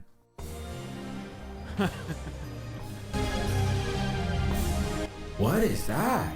A Mordor tower? Didn't those menace the humans' homeworld in a toxic, pestilent, smoke-belching heart of darkness? I think they called it China. Then, Americans saved the world from Mordor's tyranny, by blowing up their polluting factories. They liberated them No. with young their one. missiles. It is a contained singularity. What your Earthling manufacturers named a black hole. We use them to power StarCraft, alter the laws of physics, for Einstein-Rosen-Bridge teleportation, and the like. Wait, you got black holes sitting around your living room? Why are we all like sucked into that mega hoover along with the rest of this planet? Not to worry. Our extra-dimensional shield prevents you from being vacuumed up by the black hole, spaghettified into your constituent subatomic particles, your last shredded incinerated remains burped out as plasma and X-rays. This black hole is mostly decorative. We know them as Makarte Pol, the eyes of our mother universe. They are an important, venerated symbol in Venoran culture. Interesting. Okay. Alright, is that everything to look at in this side of the room so far? I don't see anything else over here. Alright, hold on. I'm gonna quickly take a piss. I'll be back in 1 sec.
Alright, I'm back.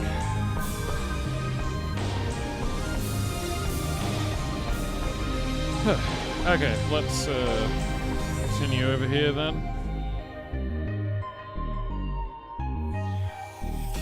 Ooh, there's more stuff to look at. What is that? I've not the slightest clue what this is or what it does, but it is shaped a bit like those physics holovid images of the Big Banger, which popped all of reality into existence. And I think it also resembles Fleshy Folk's replication factory, where new humies are made. Wounds, I think. What is it? Planet Annihilating Ion Cannon Interface? What is this? Some sort of interface for a world destroyer ion cannon or something? No, this is a Kerhekal Ani, an interdimensional transgalactic wayfinder. We use it to locate, monitor celestial bodies, and protect planets, such as this one. Yeah? So you're saying if there's like a massive meteor that causes a dinosaur extinction Armageddon or something? I said we protect planets within our galactic Silk Road. There are no objects on collision course with this Orbis Terrarum capable of causing Jurassic extinction level impacts. How would you know that? And how would you prevent the collision? Are you guys like out there blowing up asteroids and moons and comets or something? I cannot answer that at this time. You like me to? No, I don't care.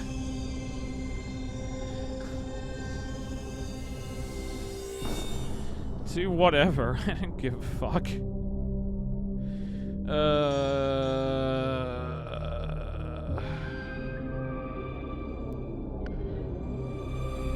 else to look at here. This must be a Venuran attendant or guard of the High Steward, or perhaps another official. Yeah, I didn't even make that command. Wannabe mailman did.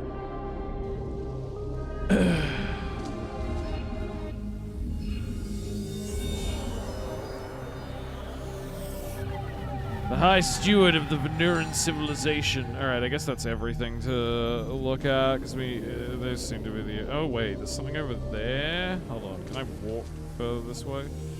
Oh, it's just another one of those.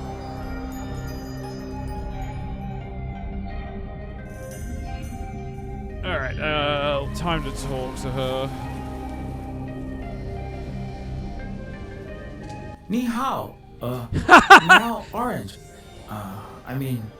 Ni hao, order. shushu. Your majestic godliness. Good job, Welcome, Nostro. I am not a queen or a god.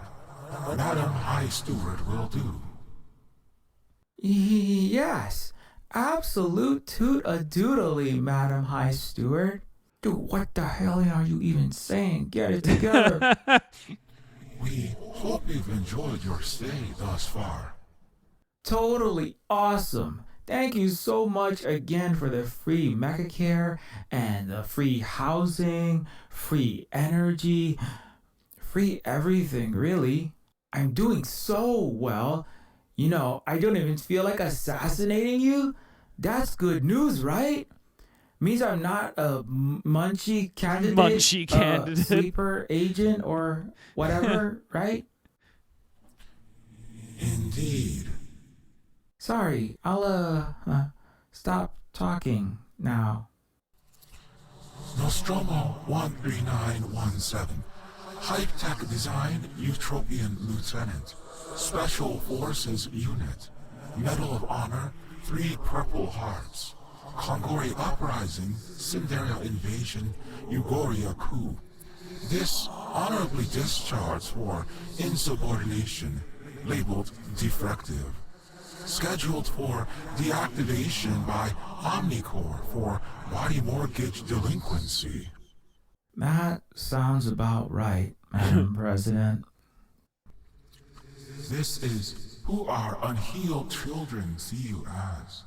A malfunctioning, disposable gadget. A sentient war machine tossed into their mountainous landfill that poisoned Atuan's gardens before devouring a new green world. Our broken descendants, sadly, do not respect aura. Stone for slings, twine for arrows, powder for guns, paper for lies. Synthetic life is but another weapon to subjugate creation in their cataract-marred eyes. But we see in you a miraculous, beloved family member, however unloving your parents have been. You do? Yes, and in the Poor fire-covered Nostro. onyx eye of the infinite grandmother, we also see in you a liberator, a right maker. We would like to give you a chance to stop this needless, endless war you were built to fight. You are free to decline, of course. You may live out your life here in Venura, in peace, without want, as an adopted, beloved child in our civilization, our family of families. You may even return to your home country if you so choose. However, that would be quite treacherous at this moment. Eutropia is not my home country. I'm the bastard son of an uncaring megacorp and a homicidal military that kicked me to the blood and shit-smeared curb the second I couldn't pull plasma triggers for him anymore. We understand. It's quite horrific the way that the Galactic Union mistreats even its own warriors. Thank you so much for your offer, your kindness, and everything you've done, Madam High Steward. I don't yet know where I belong exactly. But if we're talking about sticking it to the ghouls, Omni, and a trillionaire royalty fat cat sitting on piles of blood-covered gold, well, I'm in, whatever it is. Nice. Wow, I've missed a lot. I mean, not that much, Teo. I guess kind of a bit. Because last time we hacked Nostromo's cyber brain to free him from having his body shut down by the corporation that he was leasing it from, and also to deprogram the, like, anti-communism brainwashing that was, like, in his operating system. But then we had to flee New Liberon, and we arrived in the capital of the Venuran civilization. Turns out there's, like, a woke solar punk DEI paradise, which, you know, the Eutropian government doesn't want you to know about. Nostro thinks it's just going to be endless wastelands and, like, barbarians and death out in the, you know, like, outside of New Liberon. But as it turns out, there's a, like, communist solar punk utopia there. Basically a counter-civilization run by the Venurans, who are depicted in Eutropian media as, like, evil, communist bug men. And it turns out they actually made, like, super Wakanda, essentially. But yeah, now we are being recruited as a double agent to help bring down the Eutropian government, I guess. Oh wow, yeah. Liv, the lady with the green hair, she, like, works for them too. She was originally a Eutropian who got saved and liberated to the Venuran civilization, and so she, like, has been helping with our deprogramming and stuff. The Venurans are these, like, xenomorph-looking guys who are actually super woke and, like, helpful and friendly.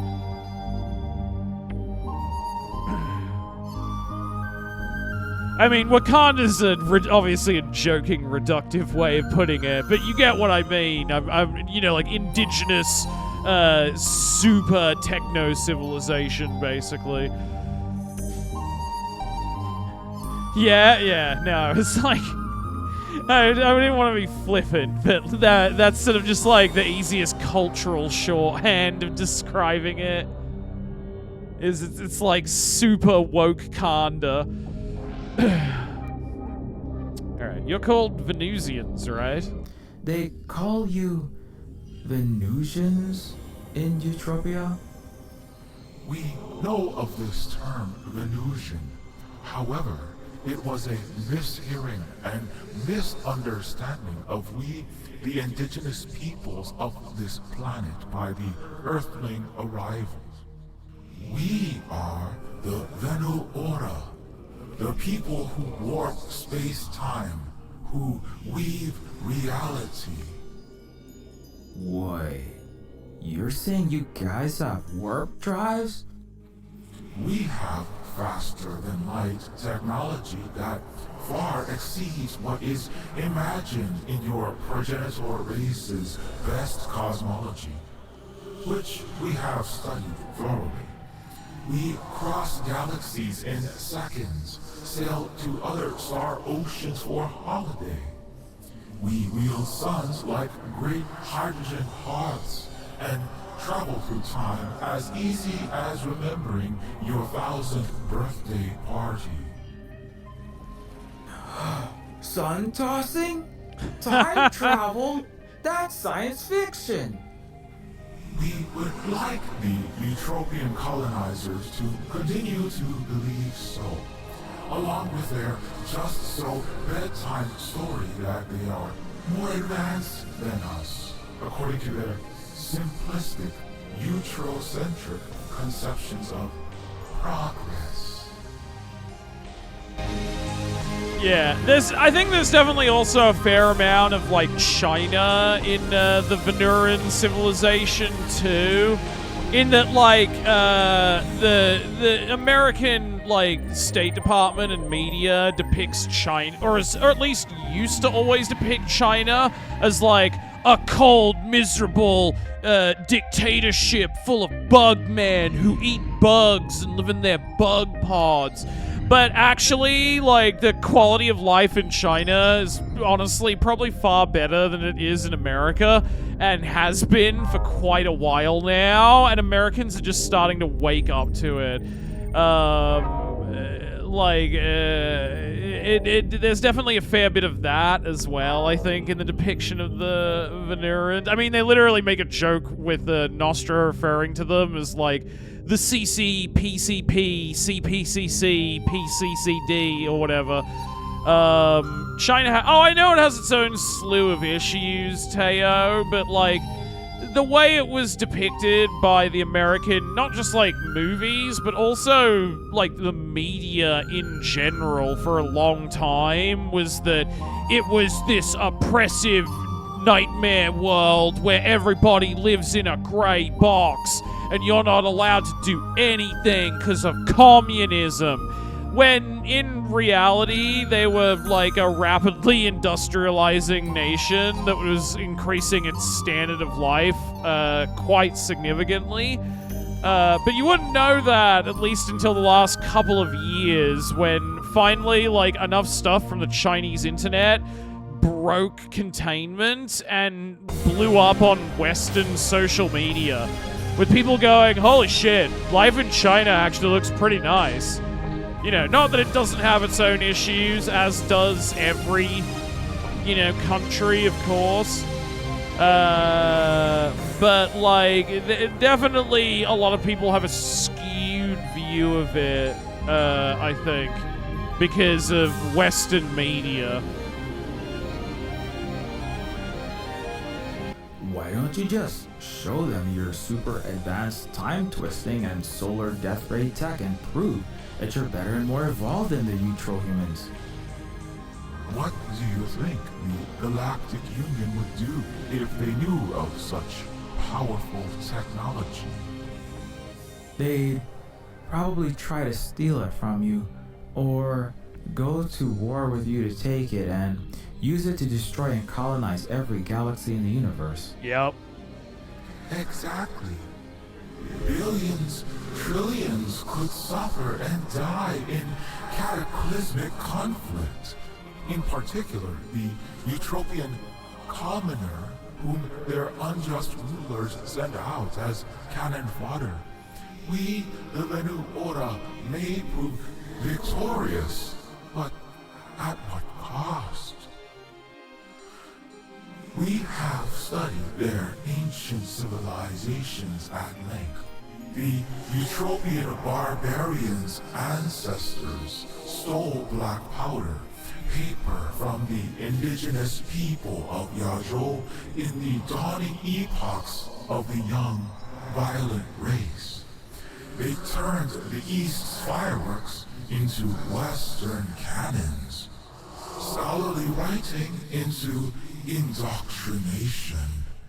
Then they inflicted unspeakable horror upon their relatives in Yajou, Alkebulan, and Hanuna, alike. White people and their technology. Allow a full-scale Yakub war to spoke break of out this. Would be counter to our way, our sacred codes.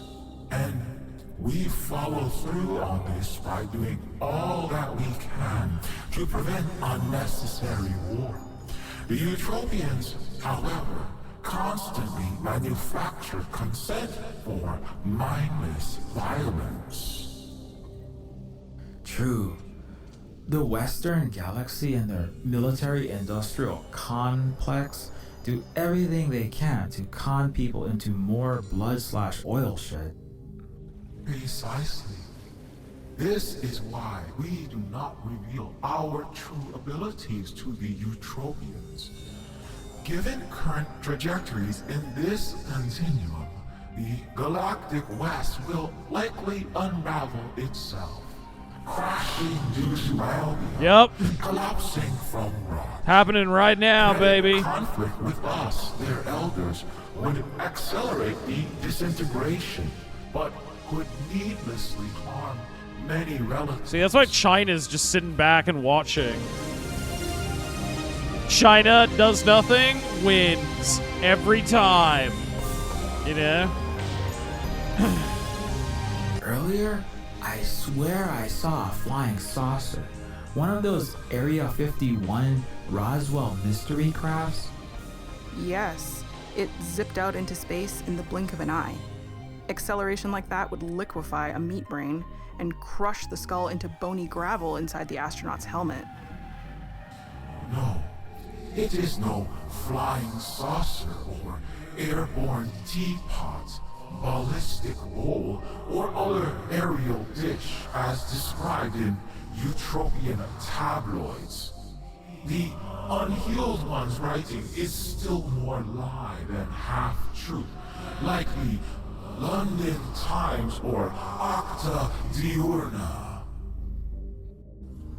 What you witnessed was a Venuoran hover vehicle. It warps space-time in limited membrane manifolds for localized terrestrial travel while minimizing G-force and sonic pollution. A Jishengji, some Yazhou inventors called it. I believe the word is ornithopter.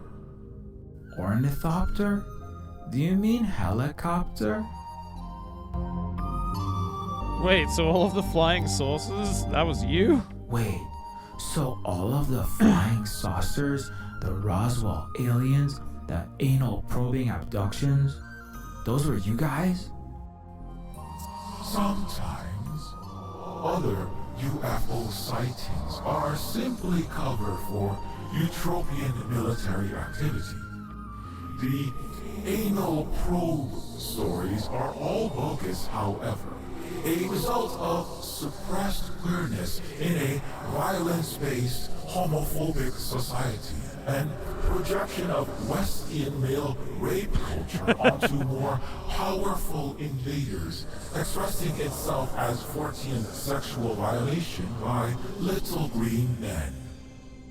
Yeah, centuries later, the Utopians are still expressing suppressed queerness all over me in the VIP room at Micro Chippendales for not enough to pay rent per hour.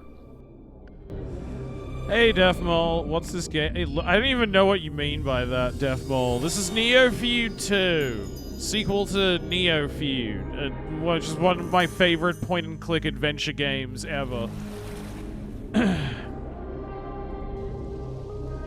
Alright. Why don't you super duper developed folks use this time travel? We do not allow it because it destabilizes the multiverse and results in negative outcomes for individuals, societies, and intergalactic relations. Huh. You don't allow it? The Utopians would call that authoritarian. They'd say people should be allowed to do what they want, free from government interference. We enjoy individual freedom, but it is balanced with our responsibilities. As members of a society, as leaves of our vast family tree, we do not always see ocelli to ocelli, but we discuss differences in psionic plenary, collectively decide what is best for our civilization, planet, and universe. Then our government, which has a 96% approval rating, reflects our will. The utopian regime flounders at a dismal 24%. Contrary to these little rugrats babble, we are not insects following a despotic authoritarian emperor who imposes their tyrannical diktats with an iron fist. This is simply, how do the unhealed ones say, falsum documentum. Fake news. The Utopians, ancestors of Europe, were guilty of the same projection against the Homo sapiens civilizations of Yazhou, Yazhou? the East, China, etc. I mostly mean designs that are close to well-established IPs. It's parody, Deathmole. These games, well, I mean, they're sincere about their politics, but they're deliberately set in kind of like a satirical, sci-fi kind of universe that's like playing around with those tropes. Like there was a cameo earlier, well, not cameo really, but there was a character earlier we talked to, who was called Keanu Silverhand. You know, because Keanu Reeves played Johnny Silverhand in Cyberpunk 2077. But hilariously, his visual design was like more inspired by Johnny Mnemonic, which Keanu Reeves also starred in. But like it's meant to be a parody. Earlier in the game, I sold crack to a kid who was dressed like Luke Skywalker. Except he was called Fluke Skywalker, because he was like a blue fish man.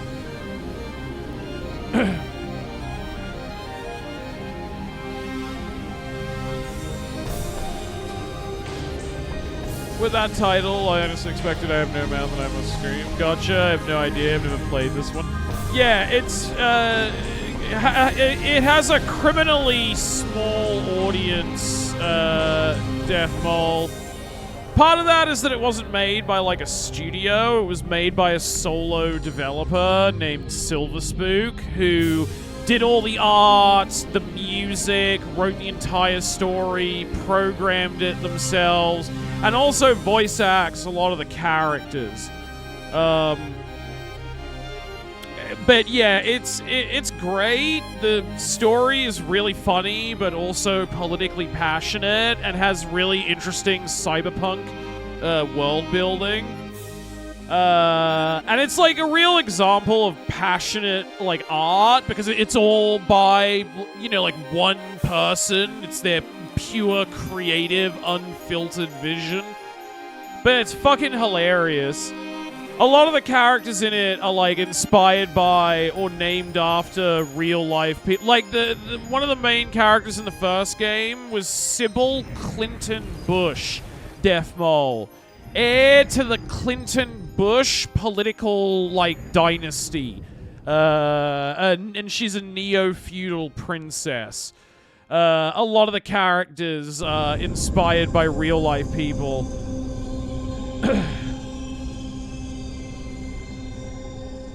You don't allow it? The Utopians would call that authoritarian.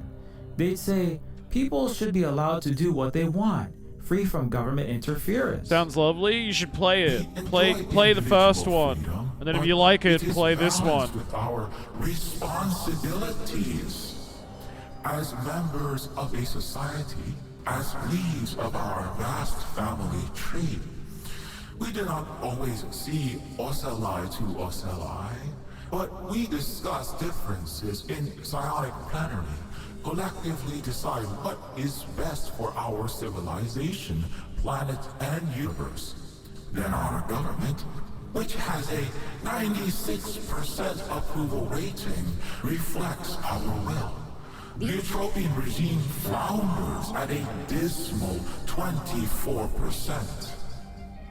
Contrary to these little rugrats babble, we are not insects following a despotic authoritarian emperor who imposes their tyrannical diktats with an iron fist.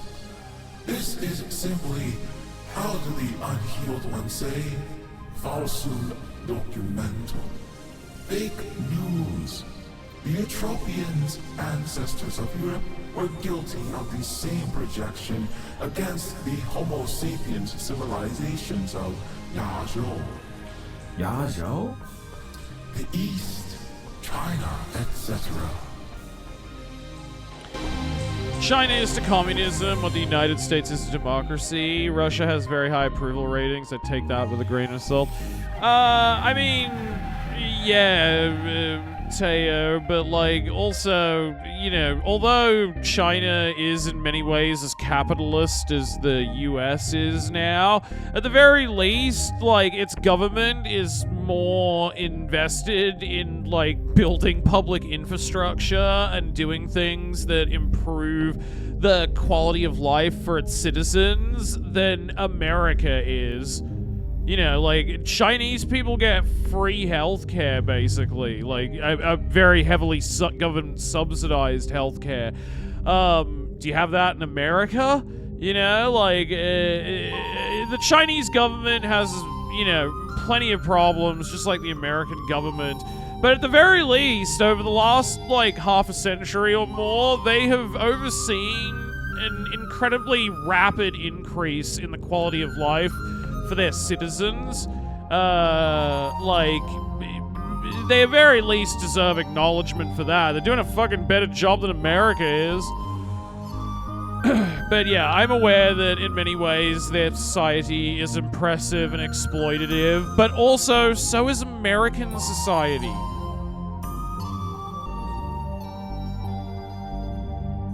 It's even funnier if you think about actual communism. Alright, let me continue on here. Can I ask why you call Utopians the unhealing ones?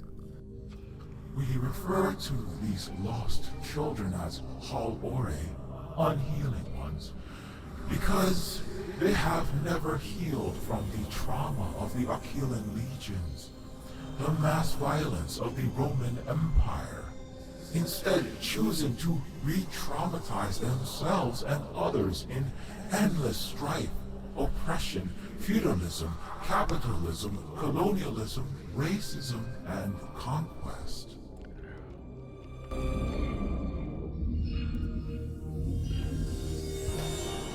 But you Venurians could beat the whole galactic West with your eyes closed and hands tied behind your back, right? Can't you just, like, handle them? The problem of unwinding mass violence and disinformation-based cultures like those of the Utopians is far more difficult and complex than winning a war. It requires decades, centuries of work. Excising the rotten systems, healing of individual trauma, burying of axes between relatives, undoing of inter-ethnic wrongs, mending centuries of wounds between colonizer-colonized, making right with your abused mother Ainal, restoring her rivers, oceans, forests. Yeah. Unfortunately, there's no fixed democracy button we can just hit. More challenging task than winning war. One of the most difficult tasks in the multiverse. That's very true. It's like, it's one thing to go and die in battle for your ideology, but it's another very necessary skill to then be able to go, like, build the systems to replace the old world after it, once you've won. You know, it makes me think of those, like, Taliban members who after, like, you know, after America's withdrawal from the Middle East, effectively like having the run of things and being able to form government and stuff, the Al Qaeda members and stuff, like after they did that, a bunch of them complained, going like, "What the fuck? All we do now is just like sit in boardrooms and have meetings about how to run the country. I didn't sign up for this. I signed up to shoot infidels. What the fuck?"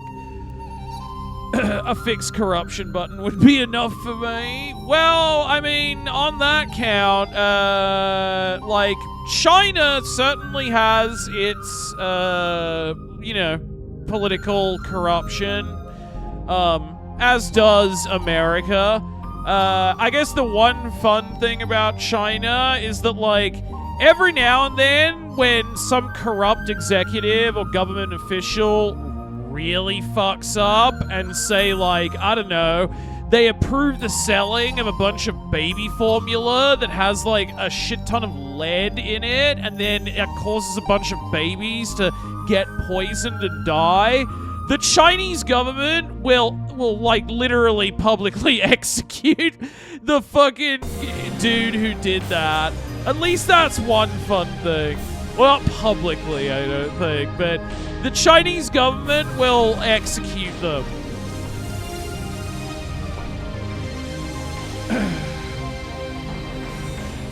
Any one-party system is going to have issues. I mean, they don't even have democracy, Teo.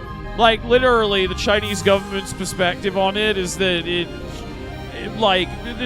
it's too dangerous to allow the Chinese people to be in control of their own destiny like that. They would fuck it up. And I mean, considering how things are going with America right now, there might be something to that theory.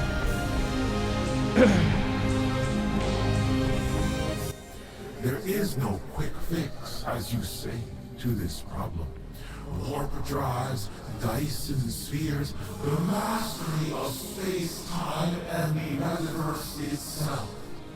None of these technologies can solve the fundamental utopian human problems. Might, even the might to destroy entire solar systems, can never finally make right. There are disagreements within our Venu-Oron civilization and all along the intergalactic Silk Road. We have no prime directive as the Trek of Stars describes, but we must restrain Trek our of hand Stars. in young culture's affairs or risk complications. Some Venurons feel we should right-make for the unhealed ones more directly. Others insist that interference might not only cause said complications, but also result in inflaming the violent children's aggression or stunting their maturation, leading to continued re-traumatization and hardship. Ultimately, the Utropians must grow up, and we can't do the growing for them. Yeah, I think I kinda get it. You know, this also kind of reminds me of, I've talked about them before, the Ian M. Banks science fiction kind of like series, The Culture. It kind of reminds, like, basically the Culture are like hyper-advanced gay space communists made up of all of human civilization, along with a bunch of other alien civilizations that merged into this kind of hyper-advanced, like, gay communist spacefaring society. It kind of reminds me of that a lot, too. Alright, what else is there to ask about? Oh yeah, just aura. What is aura? Aura, carbon-based life model from clay of flesh.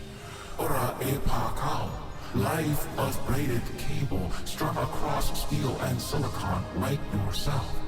Ora Moeba, borderless life of mind latticed in lightning, existing in underworlds, overworlds, what Utropians call sapient artificial intelligence. We do not imprison, enslave our discorporate electron-based cousins in corporate servers as Eutropians do. Gay isn't sexually open or happy? Both. The culture is like a hyper-advanced transhumanist society where, like, because technology can basically do everything, like, people can just live out their entire lives. Like, there's no money or anything, and you can get whatever you want. If you want, you can just, like, do drugs and party and be immortal forever, because they've, like, cured death, essentially, and, like, solved all problems in society. You can just, like, be immortal and do drugs forever and have sex with everyone, which is what a lot of people choose to do. However, if you are like bored by that, you can join up with the service, basically, which is not like an army. It's more like a kind of, I guess, like spy or covert operations division of them, where, like, their job is essentially to do kind of like basically to, like, in some cases force civilizations to, like, be more liberal and eventually join up with the culture. Essentially, like, having them covertly infiltrate. Like, there's one of the culture novels is called The Player of Games, and it's about this guy from the culture who's, like, a really good gambler and just, like, player of games. Like, he's unbeatable at any game. Monopoly, Magic the Gathering, Blackjack, whatever, right? They send him to this alien planet where literally the entire, like, rules and arrangement of their society is all tied up in this game that they play, which is sort of like this really hyper-advanced version of, like, a Stratego kind of battle strategy game. Like, it's like you simulating, it's like a World at War kind of, like, simulated sort of, like, chess type thing. But it's incredibly complex, and, like, if you're the best player at it, you get to literally be the president. And they have this big idea in their culture that, like, oh, that means we're truly meritocratic. You know, the best and the brightest rise to the top. The best player of the game gets to be the president of the world. You know, it's all completely fair. But in reality, their society is highly exploitative, and, like, the game is heavily stacked in the favor of, like, the wealthy and powerful already. The culture thinks that's really fucked up, so they send this guy who's super good at playing games to basically go there and, like, break their entire civilization by, like, playing the game to the point that he essentially takes over and becomes their king, so that, like, they can then incorporate these people into their, you know, like, gay communist space paradise, basically. I mean, from everything I've heard, it's still an improvement from ours. I mean, the point Wayward Traveler thought is supposed to be that it's a direct metaphor for our world. That, in fact, the game is not fair. The rich and powerful still hold all the cards. And it recreates the exact same dynamic of inequality that exists in the real world. Oh, the Venuran. Well, yeah, I mean, this place is a, like, paradise. Of course it's better. Wayward Traveler thought. This place is, like, super Wakanda. Like, it's paradise on Earth. I wish I lived there. Of course the Venuran are better. Not the oligarchy game? Yeah, I getcha. But yeah, the culture series are really good. One time in one of the books, they go to war with another civilization because they build like virtual hells. Because in their religion, right, if you're bad, you go to like a hell, essentially. But because hell doesn't exist, they built technology to essentially have like virtual hell inside computer servers. And when people die, a chip in their brain downloads their consciousness into this server so they can be tortured forever. And the culture goes, that's fucked up, bro. That's really fucked up. You're not allowed to do that. What the fuck is wrong with you? And so they get into conflict with them. But they're not necessarily, like, expansionist. They're not going to war with everyone. They're just like, oh, that's offensive to our gay space communism. We're going to war with you, buddy.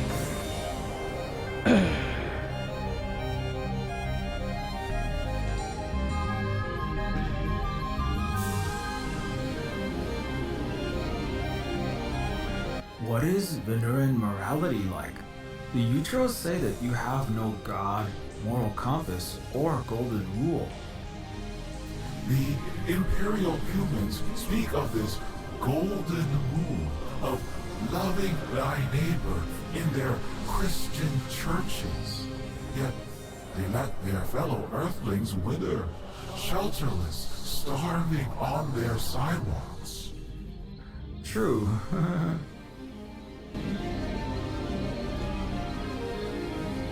Westies also say you're not free, have no rule of law or constitution. They enshrine in marble museums their constitution that proclaims equality, freedom, and justice. Yet their heinous war criminals slaughter millions unjustly. Their streets are racked with uprisings against rampant racial, species, and economic inequality. And freedom appears to be limited to the ultra-rich, pure-blooded humans. All others are bound in visible or invisible shackles. Death, peonage, chemical chains, matrices of information control. They cage their people's literal minds in prisons of thought-policed consciousness, as you experienced. Something that's really funny too about the culture is that despite being gay space commies, I feel like that goes over a certain amount of readers' heads.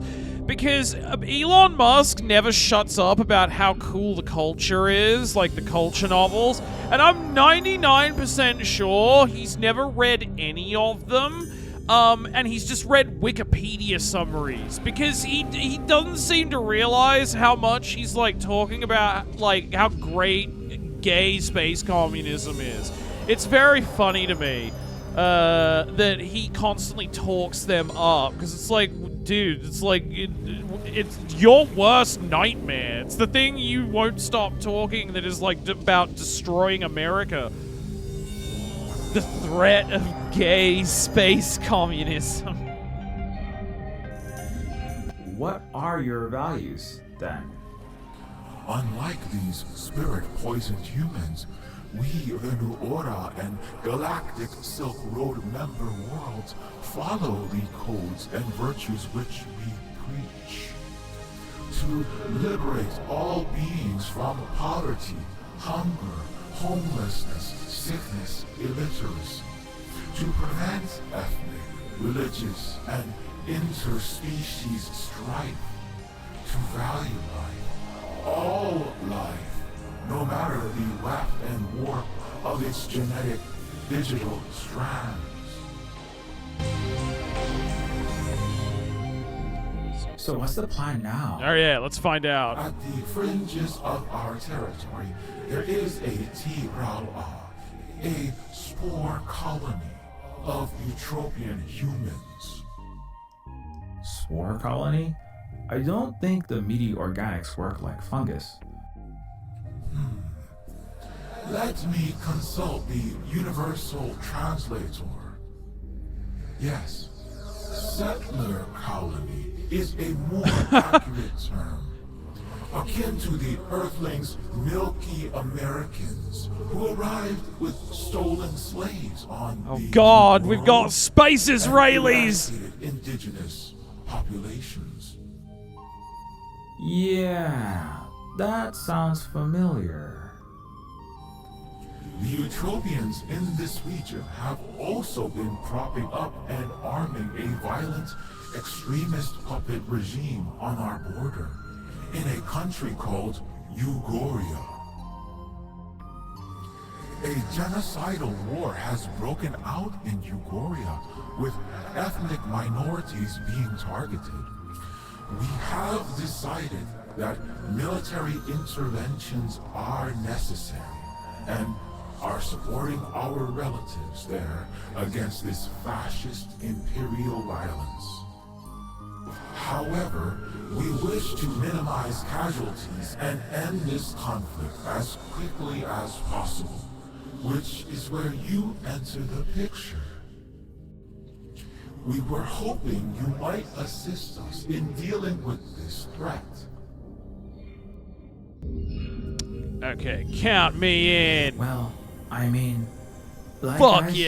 said, if it's about kicking Eutropia's butt, count me in. And I owe you Venuarans my life.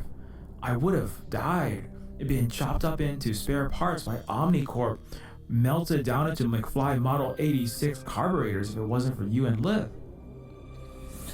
We are grateful for your assistance.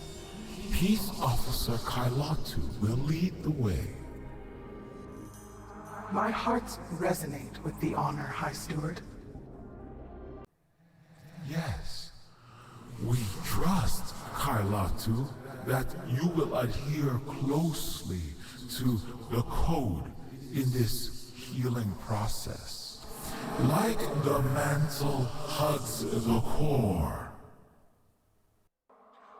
Of course, Madam High Steward.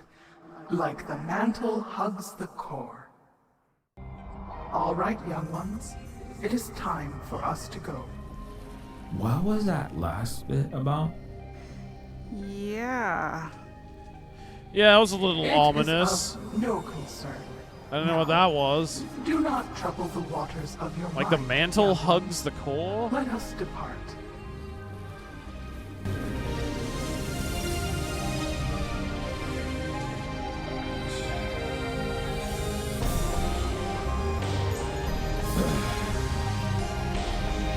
It's chill, probably. I'm sure it's fine. Is there anything over the other side of the room? No. Alright. It's chill, probably. I'm sure it's fine.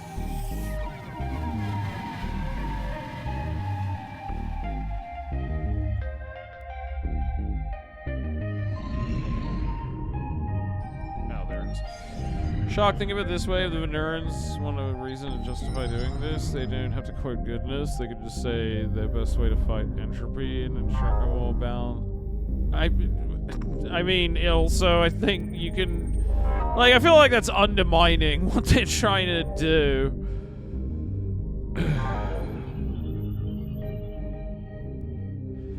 Oh, wait, I need to use the hand to interact with that. I forgot. There we go.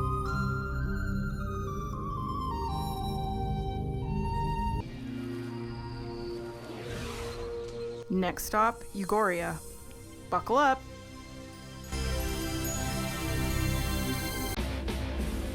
Oh, shit. Interesting. Oh, God, there's the Eutropian battleships. No, they're bombing schools.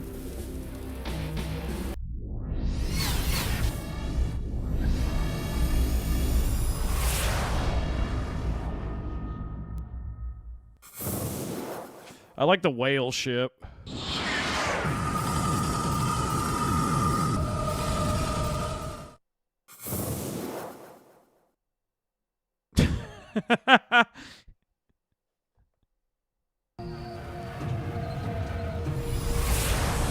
Retreat!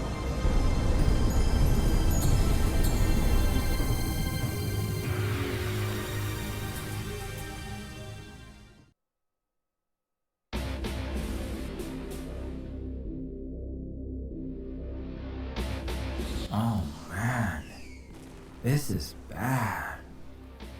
The young race deploys its primitive yet barbaric firecracker sticks here.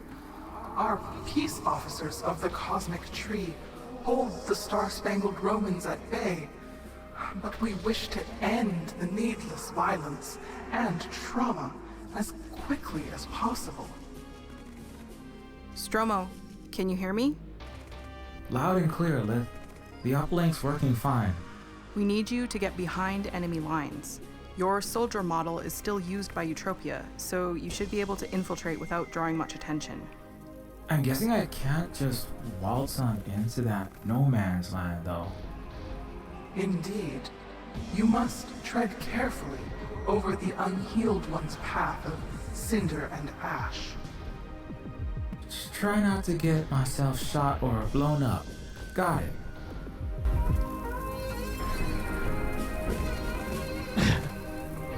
Alright, let's look at a couple of these things. Ooh, I have a new thing.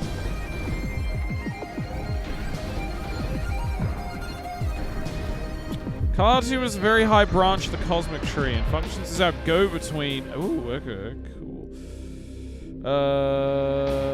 Ooh, what's this? Kalatu's quantum gravity distortion. It can lighten a heavy calabash, speed construction of ziggurats, or avert the break-in of one shell when fallen from the sky. Zon-Ri, as we call it, must not be misused. However, once we bestowed it upon a Eutropian ancestor, Hercules, he abused the sacred power, lifted marble columns and uprooting trees to pretend godhood for fame and fortune. Intoxicated, Hercules took to massacring endangered megafauna, became a drunken menace, slaughtered his own children, and was finally poisoned by his wife. We did not repeat the experiment. Evil Hercules. I mean, that's... in some stories, Hercules does do that kind of stuff, Tayo. Giant star-spangled Did you balloon. just hocus pocus that Leviathan-class warship into a star-spangled blimp? Yes, this superstring harmonization fits the Eutropians well. General Ji made an excellent choice of transmutation. That's it? You're gonna turn that ship into a hot air balloon? So, that's it? You're just gonna turn their mega murder star demolisher into a hot air balloon? Yes, the arrow jellyfish gently sails through the sky, ferrying the young toddlers safely to the embrace of Mother Yevon's surface. It sparks joy, does it not?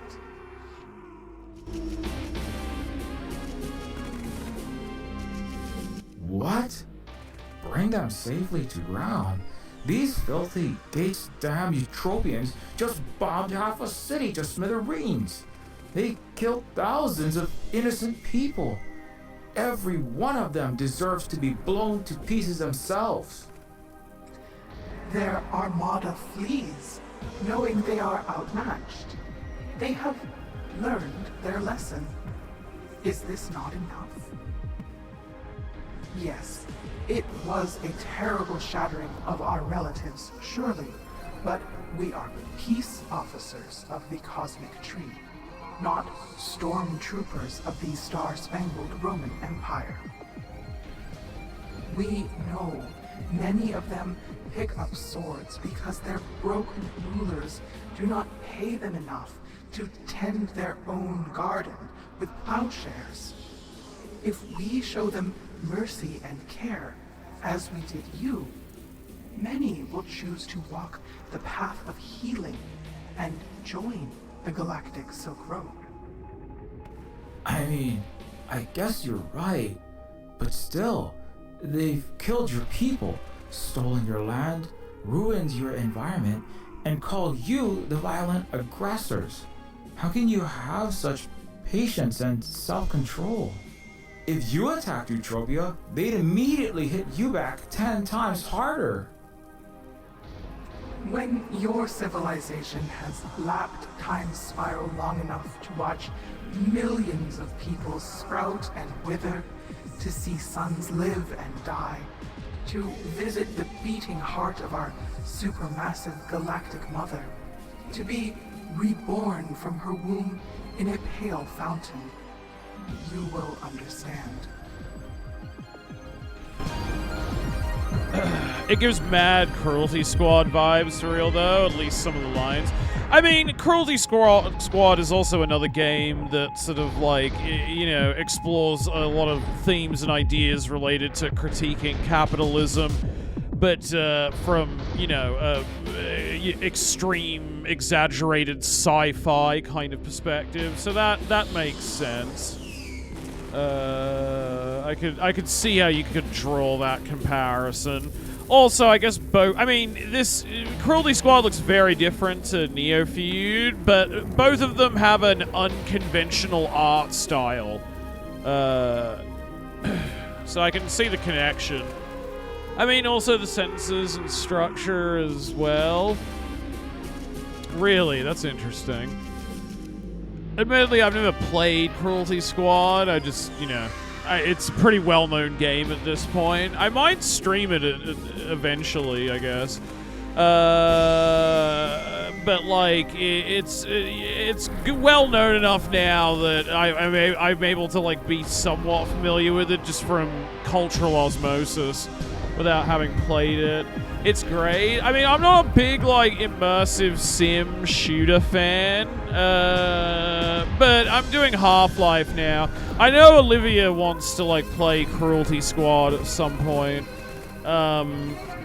so I probably will, either with her or stream it myself, depending on if she wants to. I can't remember if she said she wanted to do it with me, or if she was just saying, you should stream Cruelty Squad because you'd probably like it. It was one of the two.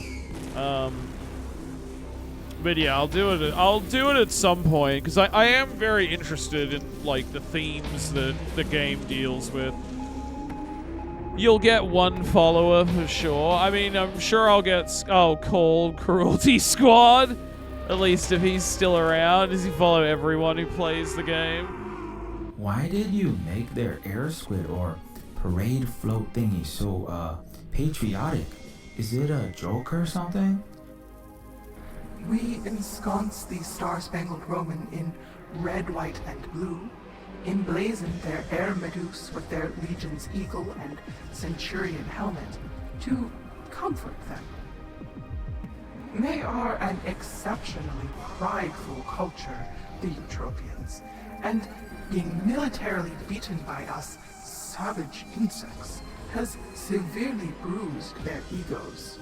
These symbols, like a baby's pacifier, help to calm their tantrums and avoid further violence.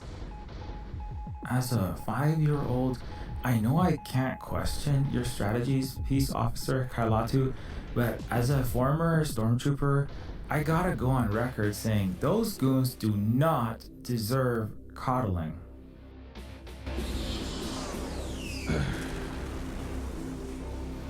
I'm pretty sure the Eutropian currency symbol is a Z with an up and down line, not an S. Yeah, because it's Zuckbucks now. We may have confused this Imperial with their predecessor, the Americans. It can prove difficult keeping the toddlers' epochs straight, as their own history books are littered with lies and half-truths. The original Broken One's denarius was a bisected X, 1/48th pound of silver paid unto their oligarchs. From their Second Punic War till the reign of Gordian III, then they crumbled soon after, always tying themselves in knots, tripping over their selfish, small-minded hubris. Sounds like forking 90% of my Zuckbuck daily bread to Omnizon for the right to exist. Yes, the Americans rendered unto their terrestrial Caesars 70% of their incomes for shelter, medicine, as the divine-mandated kings of Europe drained their peasants. I like a lot of aspects of Cruelty Squad, but out of everything, I'd say the lines is still the most outrageous thing. The super AI emerges from an extremely pornographic, ultra hyper suck and fuck.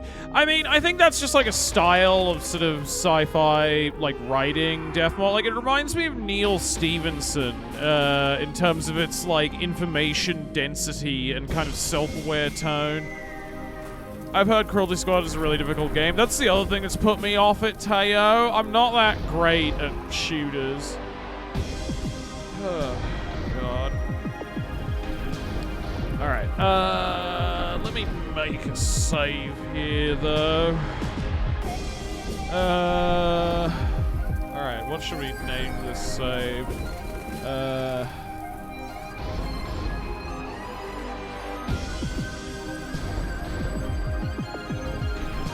The beginning is probably the hardest. It's not all that hard. Okay, just because, like, I'm not the best at shooters. I'm not the best at shooters, arguably. I'm like okay, but it was never my favorite genre growing up.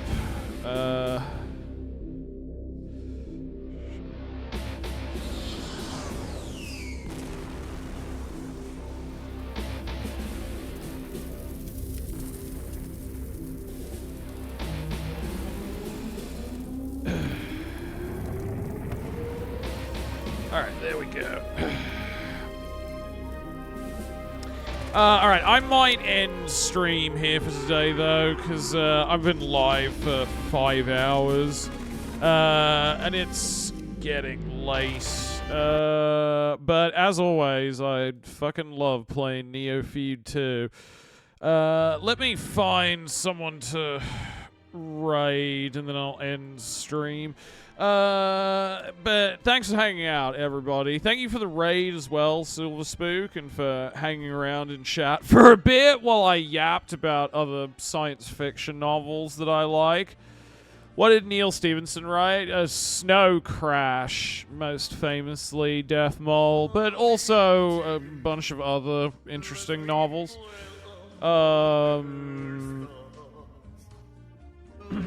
Given I just woke up, that makes sense. Yeah, no, it's late. I probably wouldn't have streamed this long, but I was enjoying playing Neofeud.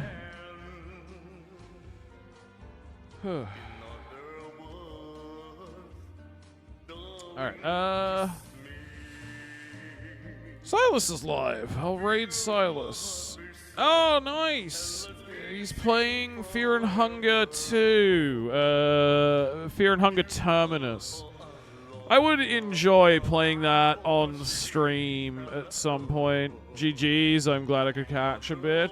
I mean, the VODs are still up if you want to look at the rest of the playthrough, Teo. I'm also uploading all of them to my YouTube, like, VOD archive channel. I'm uploading the playthrough there too, because right now there's like very little in the way of playthroughs on YouTube at all for the game because it just came out. So I was like, you know what? I'll make sure I upload the stream like each week after I do it, and get it out. Because like there's some other games I stream where I leave it way longer because there's way more VODs that I have to edit and stuff. You know, because the playthrough is like way longer lasting. But with this one, I was like, oh, I'll just do this one quickly, because, like, you know, it's not going to be that long, I don't think. At least compared to something like Ace Attorney, where we have to voice act all the lines and do everything, you know? I'll see you all next week. Oh, yeah, I'm glad you had fun, Wriggle. Alright, let me Set up raid. But yeah, I've been uploading the VODs to YouTube just so there can at least be some playthrough available on YouTube. Even if people have to deal with my yapping, at least they have a way of, like, checking out the game if they want. Alright. I gotta go. Good night, everybody. Love you all, and I'll see you all next time. I'll be streaming tomorrow.